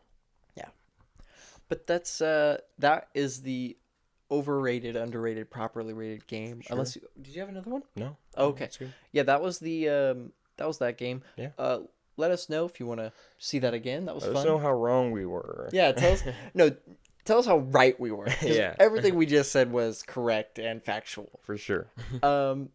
No, but let us know if you want to hear us play that again. Yeah. Hear our opinions on more actors. Now it is time to get into what we watched. What did we watch this week? What did we watch? Now, if you want, you can start. I don't mind. I'll start it off. All right. I guess I'll start it off with a film I've probably talked the most. Honestly, I've talked about two of the films I'm going to talk about already. But I'll talk about the one I talk about the most already first. Get it out the way. That's that fair. being Uncut Gems. This wasn't my first watch of Uncut Gems. My second, maybe third, honestly. I think I've seen it a second time somewhere in there. I want to say it's my third watch of Uncut Gems. It's a phenomenally crafted movie. You know, the entire movie feels very different compared to movies in that kind of crime thriller genre and stuff like that. And part of that is definitely the Safdie's direction and stuff. They always have a distinct feel to me in a lot of their crime films that I've seen. This one specifically, though, gives off a feeling of like claustrophobic, really a claustrophobia kind of feeling in a lot of the scenes, because there's always like a lot going on. Characters are always like jammed together in like tight spaces, it seems like. Yeah. And that's usually what the set consists of, is like smaller spaces. So it feels like more claustrophobic, and you're more narrowed into the story a little bit. It's obviously has a bunch of twists and turns. Easily one of the most uncomfortable feeling movies, I feel like, because you know you definitely feel sympathy for Adam Sandler's character and stuff. Right. He definitely does some questionable stuff, and he's definitely not the best dad. But I don't know. I find it very hard to watch this movie and not feel sympathetic for what he's trying to do and stuff like that and who he is and stuff. Right. Sure, he is dumb. He's definitely dumb in some moments, like when he literally has the cash to pay the guy and then bets it on the sports stuff to, go for it all or whatever. Right. But that's kind of in the story of like kind of being like his like greedy nature or whatever, and that's kind of, what comes around to bite him and everything. Yeah. But I think the Safdie brothers and Adam Sandler's acting specifically is what really made this movie the phenomenon it is today and stuff like that, and really spiked an energy. And there's definitely a lot of good actors in the film itself. Dina Menzel, right? Yeah, even like celebrity actors like Kevin Garnett, a big time basketball player, is in this movie for a decent amount of time, honestly, and he's pretty good. He's honestly pretty good on screen. Wow. And even the Weeknd's in this movie for like 5-7 minutes, something like that. He's not bad either, in that little short time frame. There's really not any bad performances. But obviously, Adam Sandler's the big standout, and the Safdie brothers' style is another huge standout of the film. Wow. And the ending is very shocking. Yeah, the end, yeah. What did you end up giving that one? I think a 9.5 out of 10. Wow. Yeah, I think it's a solid 9.5 out of 10. Okay. Yeah. That's fair. My first movie was Platoon. Okay. I can't remember. I know you watched it, but I don't know if you talked about it on here. You might have. I'm not sure. But I don't know if it was one that you talked about. But I do know how you feel about it. Yeah.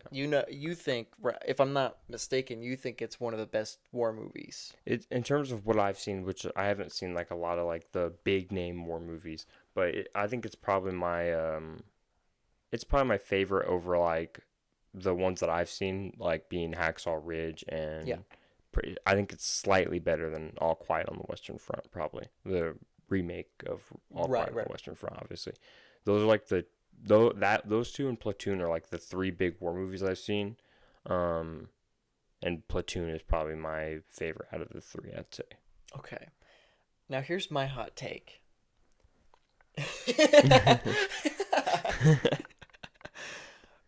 I liked it. I didn't think it was bad at all. It's not a bad movie, but I didn't find it all that interesting. Okay.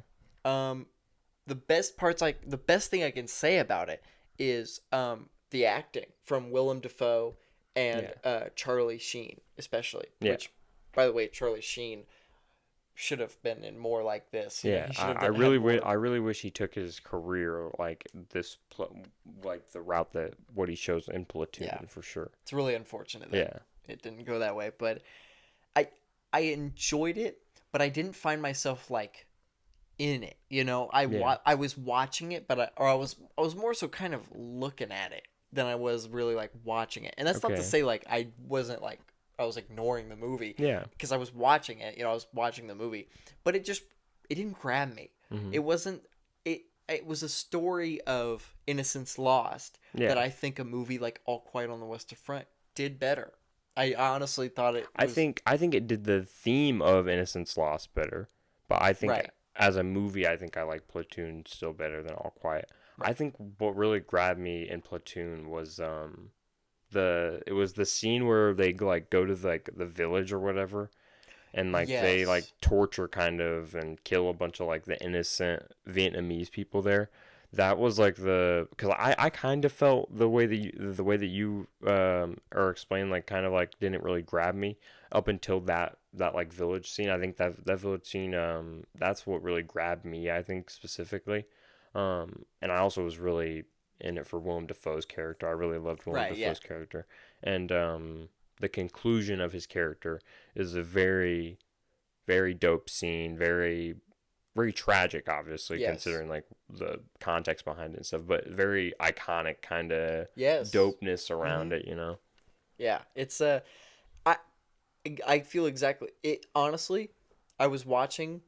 It didn't really have me at first. Yeah, and then I watched the village scene, and that scene alone was what I was really into. Yeah. But everything after that, I kind of lost me again.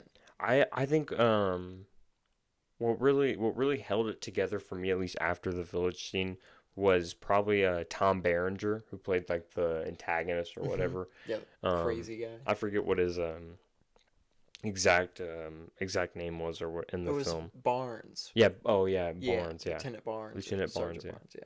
Barnes. Um. Oh, Ben Barnes. Yeah. But Yeah. but no, I thought that he was kind of like that glue that kind of held it together for me more so in like that second half of the movie probably. Right. Even Charlie Sheen, I feel like I could be wrong. I have watched a bit of movies since I watched Platoon, but I kind of felt Charlie Sheen like dipping a little bit towards the end in terms of acting, like not towards like the very end, when because one thing about this film I didn't like was Charlie Sheen's like monologues throughout the entire thing. I thought a lot of those could have been cut out besides Yeah. the final one. I thought the final monologue was really good that he did. Yeah. But I thought the rest of them throughout kind of could have been cut out because Also, they didn't really provide that Right. much. he sounded like Patrick Bateman the whole time. Not gonna lie. He was like, I was dropped off on the. He first did of sound May." like that. It was kind of funny how similar they sounded. Yeah, he definitely sounded like that for sure. No, but Platoon was. I don't know. I've seen better war movies, is what I in my Okay. personal opinion. I think Okay. I honestly enjoyed. I haven't seen Hacksaw Ridge in a long time, Yeah. but I remember really liking it, and I watched it Yeah. at a time where I couldn't even really understand everything that was going on in the movie. You know? I think Hacksaw Ridge has had okay. I was spacing out one war movie in particular, Dunkirk, which I haven't watched in a while, but Dunkirk is definitely a really good war movie for sure. It's it's probably better than Platoon, honestly. Dunkirk is, but I'd have to rewatch it and stuff. Yeah. But yeah, Platoon. I don't know. Something really connected with me with Platoon. And That's fair. whether if it was the Willem Dafoe kind of young Willem Dafoe handsomeness going on, or the Charlie Sheen actually being like a serious actor or whatever. Yeah.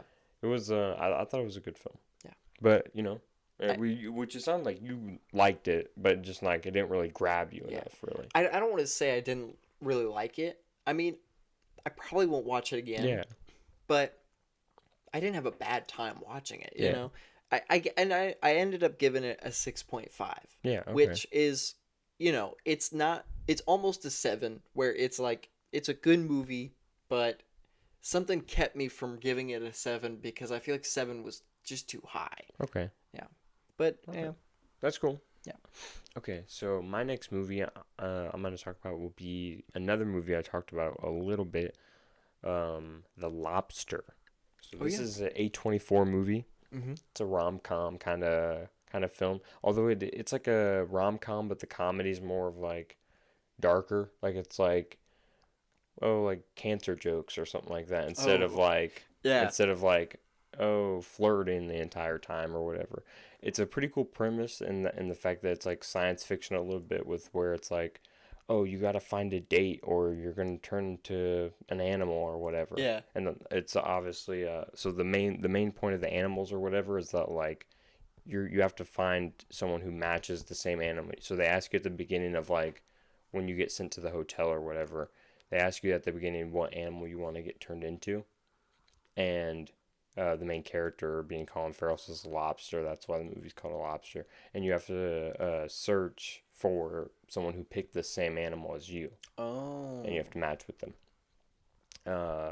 And Rachel Wines or whatever is the love interest that he ends up finding.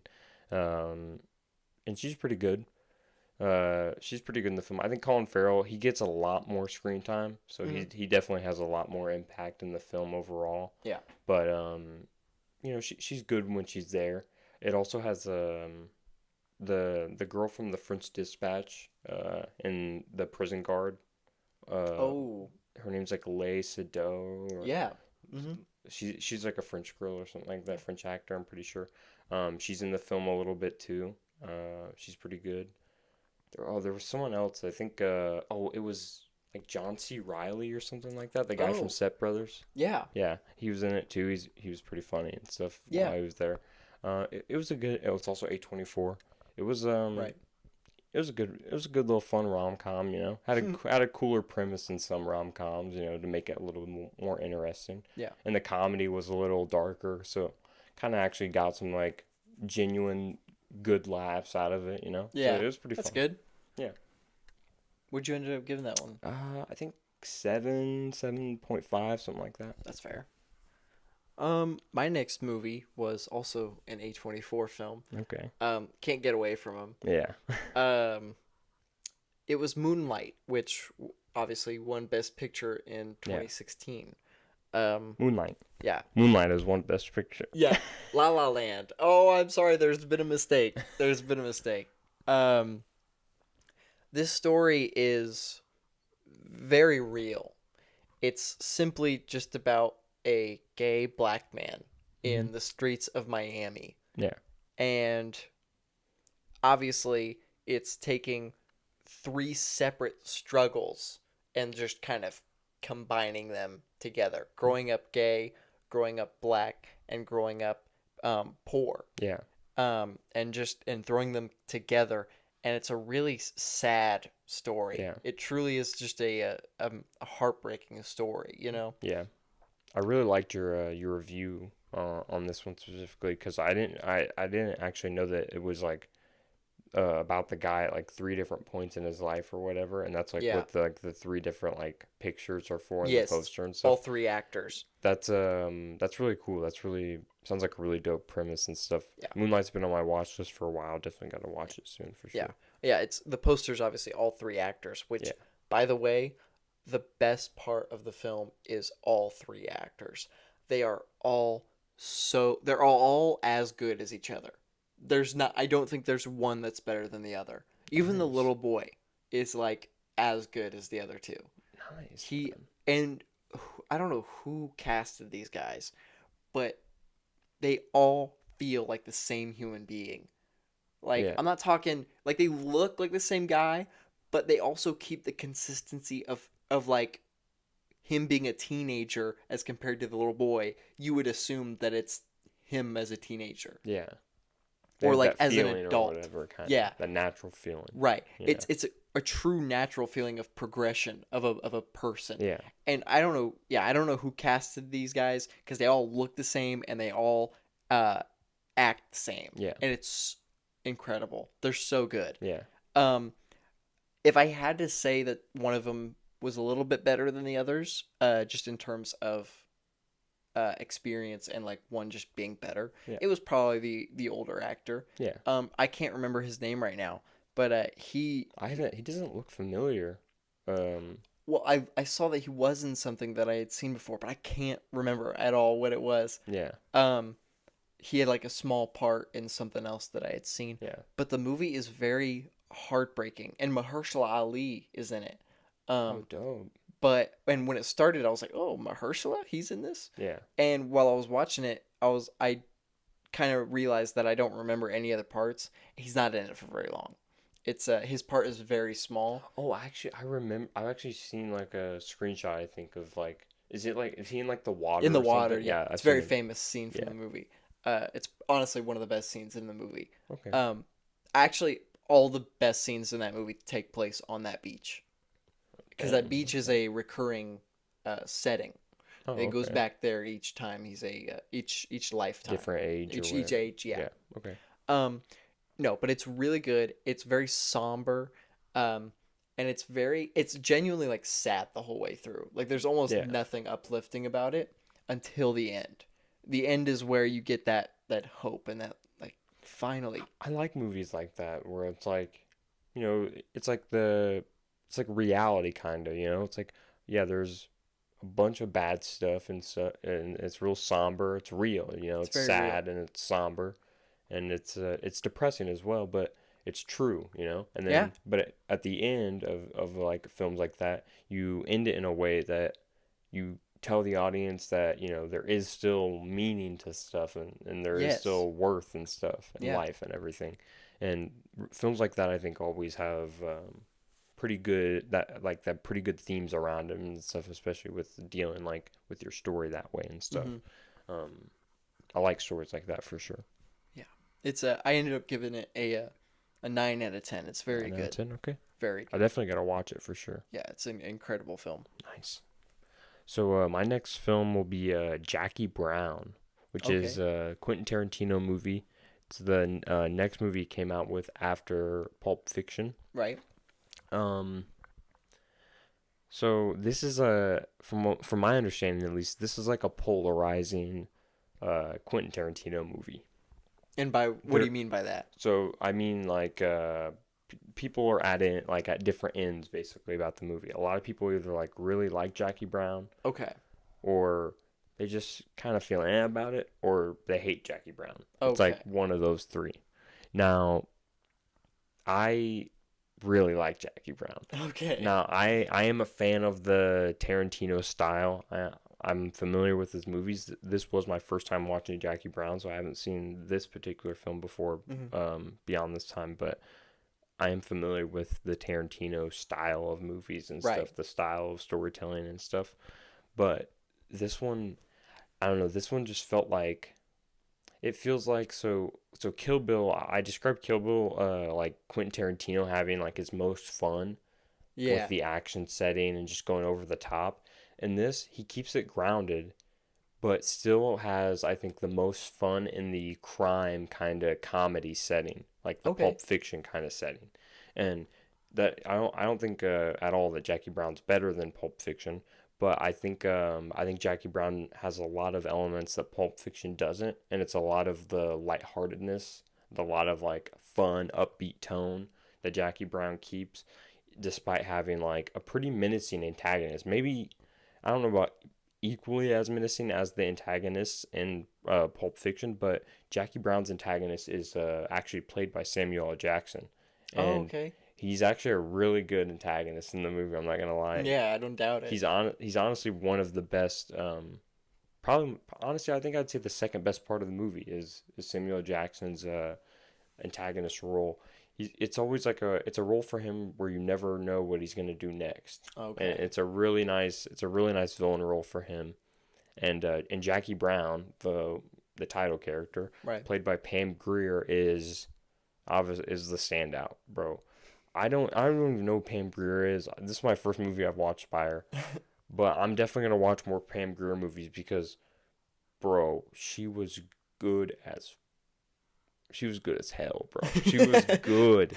She was so good, and I wasn't expecting that at all. Because I was expecting it to be like, okay, so how's Tarantino gonna make me like care about like Jackie Brown in a cast full of big actors, because Samuel Jackson's in the film, Robert De Niro's in the film. There's big names around here, and Pam Grier is a big name. I know that now, but when I was watching it, I was kind of like, how is she gonna establish herself not only as the protagonist but different amongst this like big cast of actors and stuff. Right. And she definitely leaves her own style in terms of the character and stuff that she plays, her own kind of swagger that she brings to the role. And the main purpose for, like, from what I get from her character at least, and kind of the point of the movie, it seems like, is like, it's really about like a working class black woman basically that gets caught up in these kind of crime struggles or whatever, that ends up being very easy to root for, because it's literally, she's just that. There's no like bigger play. She's really just like a working class black woman who kind of deserves a break, really. She really deserves a break, but she's not getting one in the movie, obviously, going through a bunch of crime drama stuff and all that. Right. But she's a very easy character to root for sure. And yeah, I don't know. This film really just had a really fun style to it, really fun feel and style to it that was just different than a lot of Tarantino movies that already have a different style from a lot of other movies. Right. Robert De Niro was my favorite actor in terms of like, De Niro is one of my favorite actors personally. So I was like, I was really excited for De Niro in a Quentin Tarantino movie. Yeah. And surprisingly, he's really not that big of a role. It's really not that huge or important of a role. He's kind of sidelined for like 80 or 75% of the film, honestly. Wow. He does have some crazy like scenes and really like some crazy twists involved at the end. Yeah. But for the most part of the movie, it's literally him just like smoking weed. De Yeah, Niro on the za. it's literally just him like hitting a bong, basically. Wow. And it's chill. It's like a cool, fun performance, basically. Yeah. And he definitely kind of goes off the rails at the end of the movie, which is pretty fun. But this movie is definitely a big comedy aspect. Yeah. Tarantino, a lot of Tarantino's movies have like, they aren't necessarily comedies, but they're funny. They have funny kind of witty dialogue and stuff. Yeah. This movie could probably be the closest that I've seen of his movies to be considered like an actual comedy, if it actually isn't. Okay. Like it could definitely be like a comedy crime. Yeah. For sure. That's what I see this movie as. Wow. Yeah. Would you Jackie Brown, I think I ended up giving it a 9 out of 10. Wow. Yeah. Okay. My next film was Causeway. This movie is known, I guess, because Brian Tyree Henry got nominated for Best Supporting Actor this year. And I have to say, he's probably the best part about the movie. There's not a whole lot about the movie that really stands out. Yeah. It's Jennifer Lawrence. It's which I didn't know that going in. I actually didn't know it was Jennifer Lawrence. It's A24. Wow. But the story was very it was very simple, and there's nothing wrong with simple. Yeah. But it wasn't simple and done in a new way. Yeah. It was simple and like just not that interesting. I mean, it wasn't. I mean, the best part about it is the acting. It's the best thing about this movie. It's about she comes from war. She's a soldier that comes from war. Yeah. She after an incident, so she has to have, she's a caretaker in the beginning of the film. Yeah. And that was interesting, watching her kind of come back to life, basically, after her this brain injury that she suffered. But it doesn't really have that interesting of a story. It's literally just her not wanting to be at home, wanting to go back to the war because she feels like she's useful there. Yeah. And then she meets Brian Tyree Henry's character, who kind of gives her a purpose to maybe want to stick around. Okay. And obviously there's like the big moment where it's like, I don't want to be your friend anymore. You know, it's kind of, there's always that kind of moment. Yeah. But I don't know. I saw someone say the most accurate thing about this movie. This movie should have been about Brian Tyree Henry's character, because his story is sad and intriguing, and he's the secondary character, and he's not even in it for the whole time. Dang. He doesn't. I don't even think he comes in until maybe like 20 minutes into the film. If that, it could be earlier, but I honestly felt like it was about 20 minutes in. It's only an hour and 30 minutes. I'm pretty sure. Wow. It's very short. But no, the acting was really good. Both lead actors are very good in this. Yeah. I don't know. I would have liked better. Yeah. I think I ended up giving this one a 6.5 out of 10. Okay. It didn't impress me, but I didn't not enjoy it. It still was like a nice watch, but it wasn't anything that I was super special, and it could have been way better. Yeah. I think even if it was like way better, like an 8 as a film, it probably still wouldn't have stuck with me. But because again, the best part still would have been Brian Tyree Henry's character, but the story could have been much more interesting. Yeah. Yeah. Okay. My next movie is Inception. Ooh, okay. Which is a big Christopher Nolan movie. Yeah. Probably his second most popular movie behind Interstellar.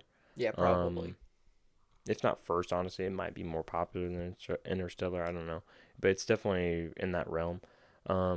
Honestly, I've never been as high. Like I'm obviously a big Christopher Nolan guy. I love I've watched almost every single one of his films, and I love almost every single one of them.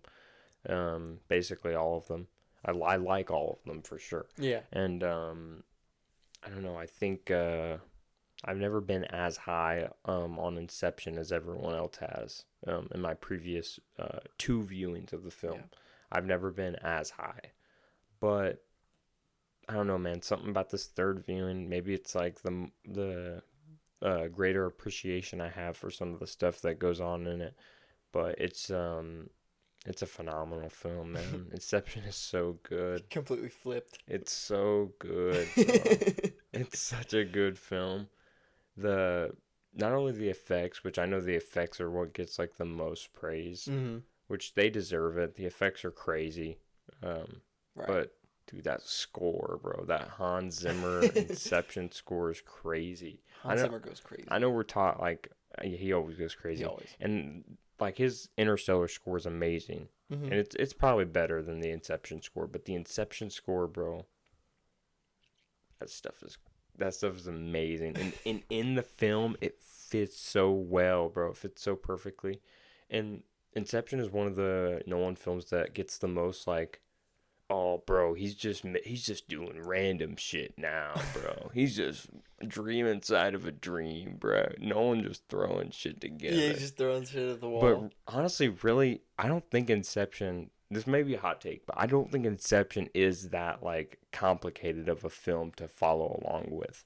I think everything's kind of explained pretty straightforwardly in terms of like how everything works and stuff. Yeah. I don't think that there's that much room to be confused about. Like I haven't seen Tenet in a while, but comparatively to Tenet doesn't have a lot of dialogue and stuff, right?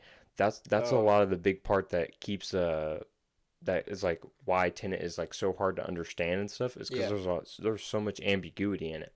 There's like it's literally filled to the brim with ambiguity about what's going on and stuff like that, right? So I get that criticism of, oh, Nolan just doing whatever, brah.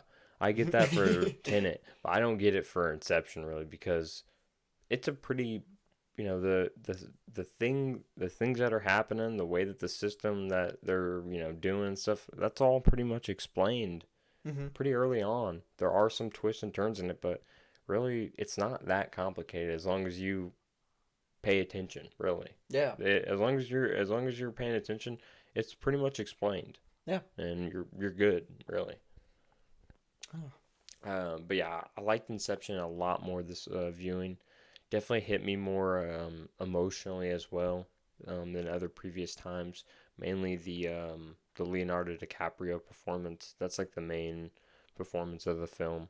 There's some other good ones. There definitely is because it's a cast full of great actors. Tom Hardy is pretty funny for.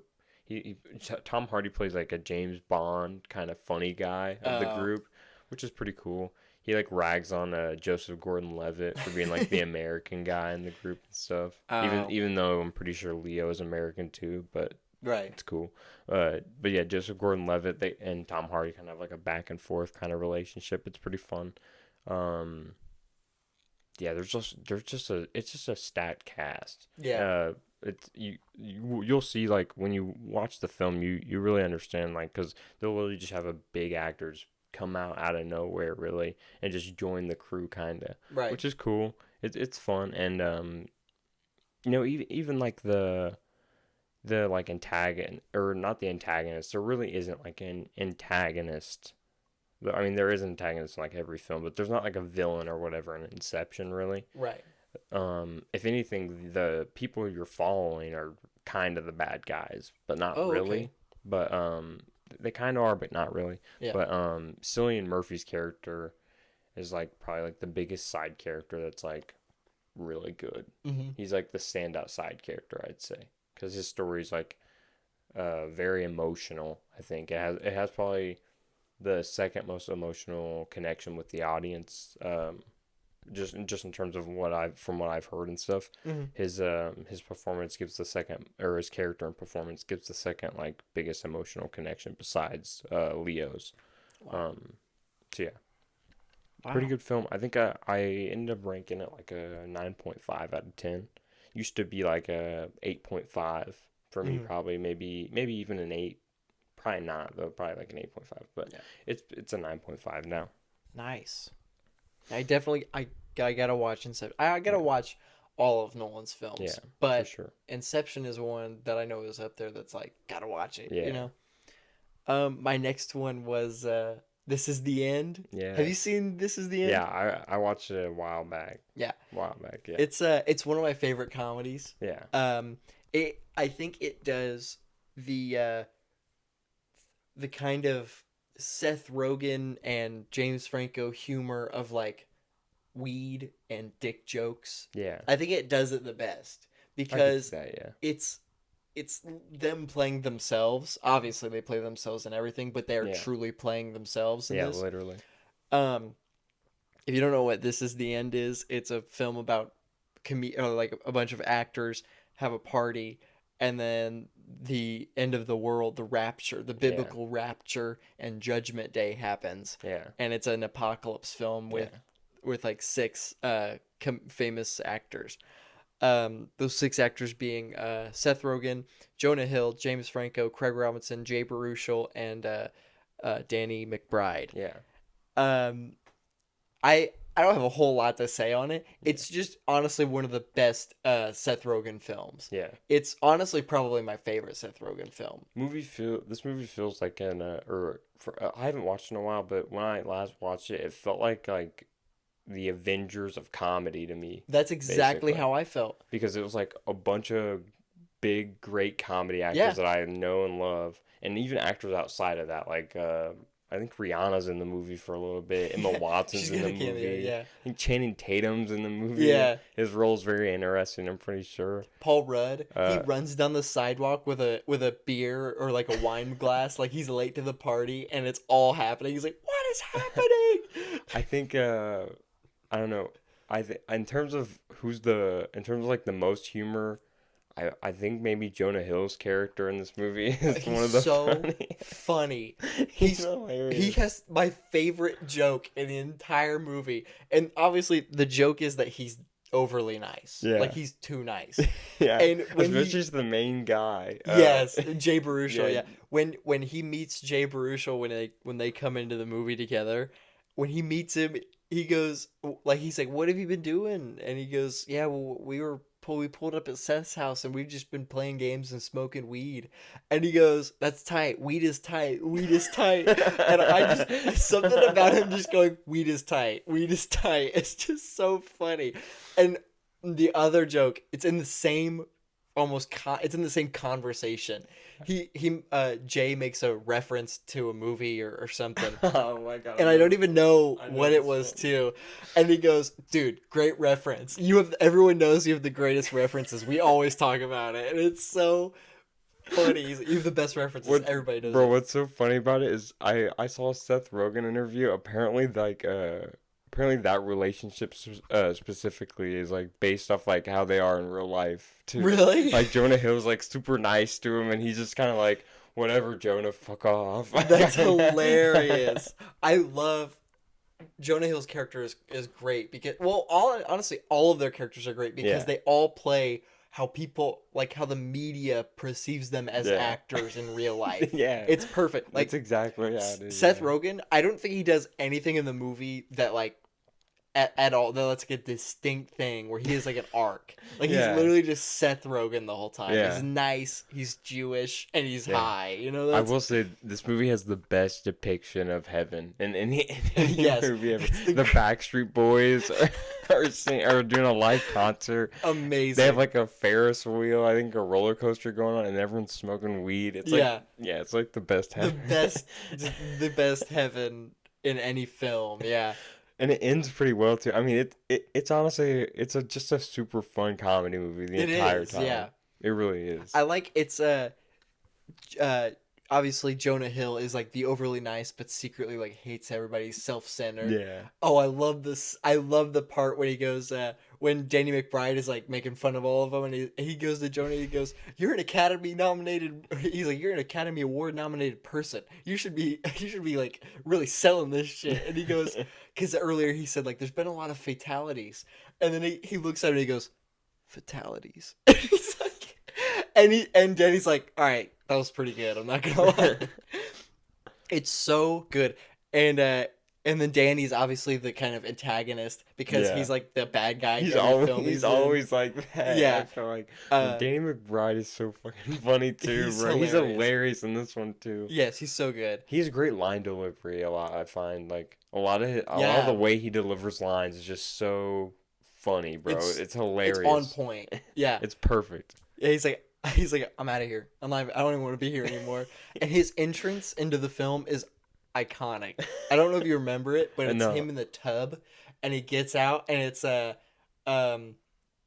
can't remember what song is playing, but it's an incredible entrance to his character, and he makes him breakfast and stuff. That's awesome. It's so good, and like Jay Baruchel plays like the kind of outcast because he's like the one that's like not usually in these movies with them. James Franco is weird about art. Yeah. And that's how he is. He has like James Franco, like a painting of James Franco and Seth Rogen's names next to it. Yeah. And Craig Robinson is Craig Robinson. Yeah, Craig Robinson. He literally says, "I'm lovable." He say, "I'm straight up lovable, son." And that's honestly the best description of Craig Robinson. Oh my, bro, I love this cast, bro. It's an incredible cast. No, but this is the end. One of the best comedy films I've seen. Bro, this is the end. It's Grown Ups done right. It is. I honestly agree with that. I think I gave it like an 8.5 out of 10. It's really good. Yeah. Really good comedy. Dope. It's definitely. I like what you said. The Avengers kind of comedy. Because I honestly thought. I can't think of anything else other than like Neighbors that came out after this that was as good with like Seth Rogen and in this kind of cast. Yeah. It kind of felt like the culmination of these guys and their like run as celebrities in comedy film, you know? Yeah. What a cast. Yeah, what a cast. What a movie. Yeah. We're going from one masterpiece to another. Gonna talk about a similar film to This Is the End. Little indie film you might have heard of, art house film, don't know if you heard about it, not a lot of people have, called The Shawshank Redemption. Yeah, never heard. I don't know what that is. But no, honestly, obviously one of the most iconic and critically acclaimed films ever. Literally ever. It's a screen. And it lives up to the hype. Yeah, it does. It definitely lives up to the hype, and it's definitely I don't know. I think it's worth every bit of praise that it receives. Yeah. And this is off one viewing, my first viewing of the movie. I'm in love with it, bro. I was really touched by the emotional, just how emotional this movie made me get. Yeah. I don't know. It felt like I got pretty emotional at movies. Like, I'm not like a guy who's like, oh, I never cry at movies or whatever. Bro, I'd be crying at like random Netflix movie or whatever. Yeah. If an emotional story happens or whatever. But no, this movie in particular, bro, I cried multiple different times throughout the movie. It was crazy. And the story is so just wonderfully put together. Mm-hmm. And not only... It's honestly, Shawshank is actually one of the kind of like a Moonlight in terms of how you were describing Moonlight, in terms of how it's like somber a lot throughout the entire film, and then it's upbeat right at the end. I kind of get that vibe from Shawshank, although there is a little bit more upbeatness to some of the parts in Shawshank. Right. It kind of bounces up and down with the tone of it, which is cool because I think it balances the overall film very well. Like it has some funny parts in it, it has some happy parts in it. It has some sad, a lot of sad, and it has a good, satisfying, happy conclusion, right? Mm-hmm. Decently happy, right? And I think that's what really the Shawshank does well is hope. That's like the big theme that it tackles very well is hope, and that and why hope is important to us, and why. That's why hope is like a big thing that persists throughout the film, is that throughout the entire film, it's like a lot of times during like while watching it and stuff, there's a lot of moments that like have you down, like very down in the dumps and stuff, and you're very void of hope, I should say, I guess. It's very good Very description. very void of hope in a lot of parts in the film, especially for how you feel it's going to turn out for particularly Tim Robbins' character and Morgan Freeman's character. I think those two in particular, you're kind of like, I really hope that they find some way out and Yeah. some way, together or whatever, and just can be friends for life kind of stuff. Yeah. And but be free, obviously. And Yes, without being in the prison. and Yeah. that's obviously the I think the core of Shawshank is their relationship for sure. Tim Robbins' character, Andy, and Red, Morgan Freeman's character, Hmm. because Red obviously starts out as an institutionalized old man in the prison who's been in there already like 30 years or whatever. The prison's basically always known, and he's a guy that has every reason to be, have no hope. He has Yeah. every reason to have no hope and be hopeless, right? But the new guy on the block kind of, I like that Andy kind of shows him throughout the course of the movie just how important hope is, and they really bond over that a lot. It seems like the idea of hope, and Yeah. even though Morgan Freeman doesn't necessarily agree with Tim's character throughout like the entire film, it's a really big moment and stuff, and important when he does. Hmm. It's very impactful, very very very strong film. And honestly, I won't lie, I thought there was for a large portion of the film, I thought it was going to be a very sad ending. I thought it was going to be like Oh. a pretty tragic ending or something. And even still, like like the whole story in general is tragic, right? From the start, but it's emotional, and it's deeply deeply touching, and definitely in a way that I wasn't expecting for sure. And like I said, hope is definitely the main overall theme of Shawshank. I know that's like, oh well, dude, freaking Disney's Hercules is about hope or whatever. Yeah. Yeah, but this hope is like handled literally with elegance and with perfectionist, or I don't know, yeah, with perfectionist, literally. Yeah. Like it feels like the people that were writing the script actually, I think it was, I don't know, I'm not completely sure, but I think this was an adaptation of a book, I think, The Shawshank. Yeah, I'm pretty sure it is. But the writing of the book and the script both are amazing, and eloquently touch the theme of hope and stuff, and why it's important and stuff like that. Yeah, it's And I think it's very powerful, like a younger man installing hope into an older man hmm who. who's kind of given up. Yeah, He's like, giving up. because every time he goes for his evaluation, he Yeah, gets turned down, and he yeah, tells him that he's like, I'm ready. yeah, Yeah, and it's not until he truly gives up. yeah. Very, and it's very powerful, and it obviously shows a lot of like the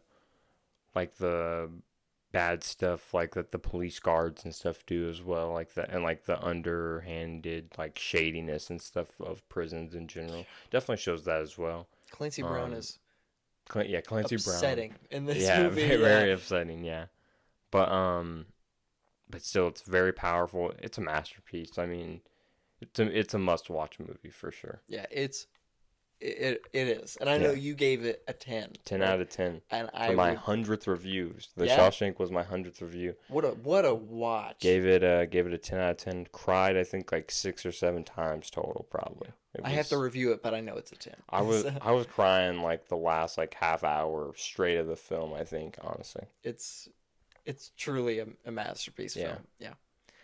Well, my last film was Eternal Sunshine of the Spotless Mind. Uh, one of Jim Carrey's most famous roles. Yeah. Um, or more so films, but also in terms of acting, it's one of his best. Yeah. I I really liked it. I Yeah. thought it was really good, but I have to say I don't really see the praise because this movie gets like 10 out of 10 Yeah. praise. Like this movie is everywhere I look, people are like 10, 9.5, 9. Yeah. It's not lower than a 9. Like I see a lot of Jim Carrey praise for his performance in the film, but I specifically see a lot of like overall praise for the movie in general. and both of them, Kate Winslet and Jim Carrey, Yes. like equally both like them and the movie. I kind of see them all get like kind of equally the Yeah. same amount of praise. I feel like. And they're both the actors are incredible. Yeah. They're both really good in this. They both are probably the best that they've ever been, honestly. Okay. I think his role in this is a little bit better than Truman Show, honestly. Um, but the movie, I think Truman Show is better Yeah. as a movie. Um, Eternal Sunshine is a love story, more so a breakup story, if anything. Um, it's a story about a man basically realizing that he doesn't want to forget, that he wants to keep his memories. Yeah. And it's I didn't know it was a science fiction film. It is. It's about they learn to they like scientifically they learn how to erase memories of a certain person from your mind. Wow. And it sounds nice, but the movie is literally the entire movie is him going through the process of forgetting her. And it's all about him not wanting to forget after he's already chosen to do it. Yeah. And it's really sad. It's a very depressing film. The editing is it's crazy good. The editing is really good. The way the movie moves from place to place without even feeling like it cuts at all. Yeah. I mean, he'll be standing in one room, and the room will change, and he'll sit down in the same area. It's like it's so the editing is so good. But I don't know, the story didn't grab me as much. I felt for the characters, but I didn't cry, and I guess crying isn't necessarily the be all end all emotion of if it's a good movie.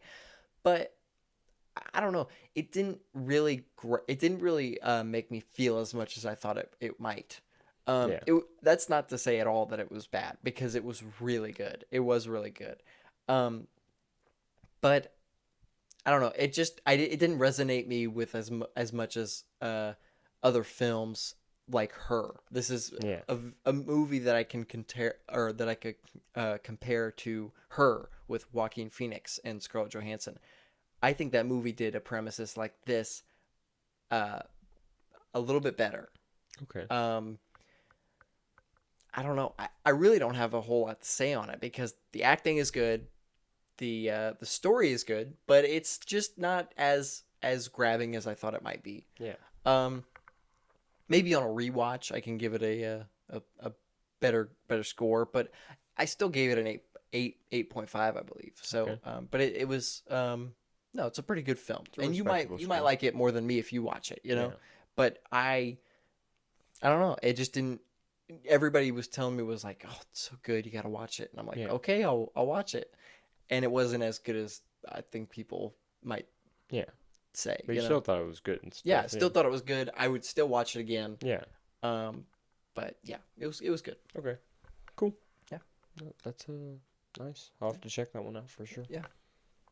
Did you have one more? No, I didn't have any more. You didn't have any more? All right, so okay, so that was the last one. Yeah. All right, I guess we've reached the end of the episode. Wow. I suppose we have episode 4. And now the end is near. Where can we find you? Where can we find you? I think the best place would have to be. No, yeah, I think the best place would have to be the Lotta Reviews Instagram account. Yeah. Post reviews there basically daily. Got 2 in the bank right now. There Will Be Blood and R.I.P.D. Oh, great. So, R.I.P.D. We'll see how those ones turn out in the ranking. Yeah, look out for those. You can find me at Maceo Movies on Instagram. You can find me on TikTok at Maceo. And you can also find me on YouTube at Maceo. And you can find us on Instagram at Cinemaniacs Pod, and on TikTok, the Cinemaniacs Pod. For sure. Make sure to leave a like. Leave a like, subscribe. And big announcement, by the way. This is it's not that big, but it's kind of big. Okay. We are now on Apple Podcasts and Spotify. Yep. You can find us on almost any place that you can listen to a podcast, except Google Podcasts, because I had trouble getting us on there. So screw you, Google. We don't need Google Podcasts. Yeah, we don't need you. They need us. Yeah, they need us, exactly. But yeah, listen to us on Spotify. Listen to us on YouTube. Yeah. Apple Podcasts. Do it multiple times. You do it multiple times. Make it the only thing you listen to from now on. Yeah, make it so that we're the only thing running through your head all day, every day. Let us consume your life. Yeah, we want to let us get into your skin. we become you. let us become you. Please. No, but this is the Cinemaniacs podcast. We thank you guys so much for listening. Yeah. And sure. I suppose we will catch you in the next episode. Catch you in the flippity flop. Get you on the flip side, bucko. All right, it's over. Go home. It's over. The Cinemaniacs podcast.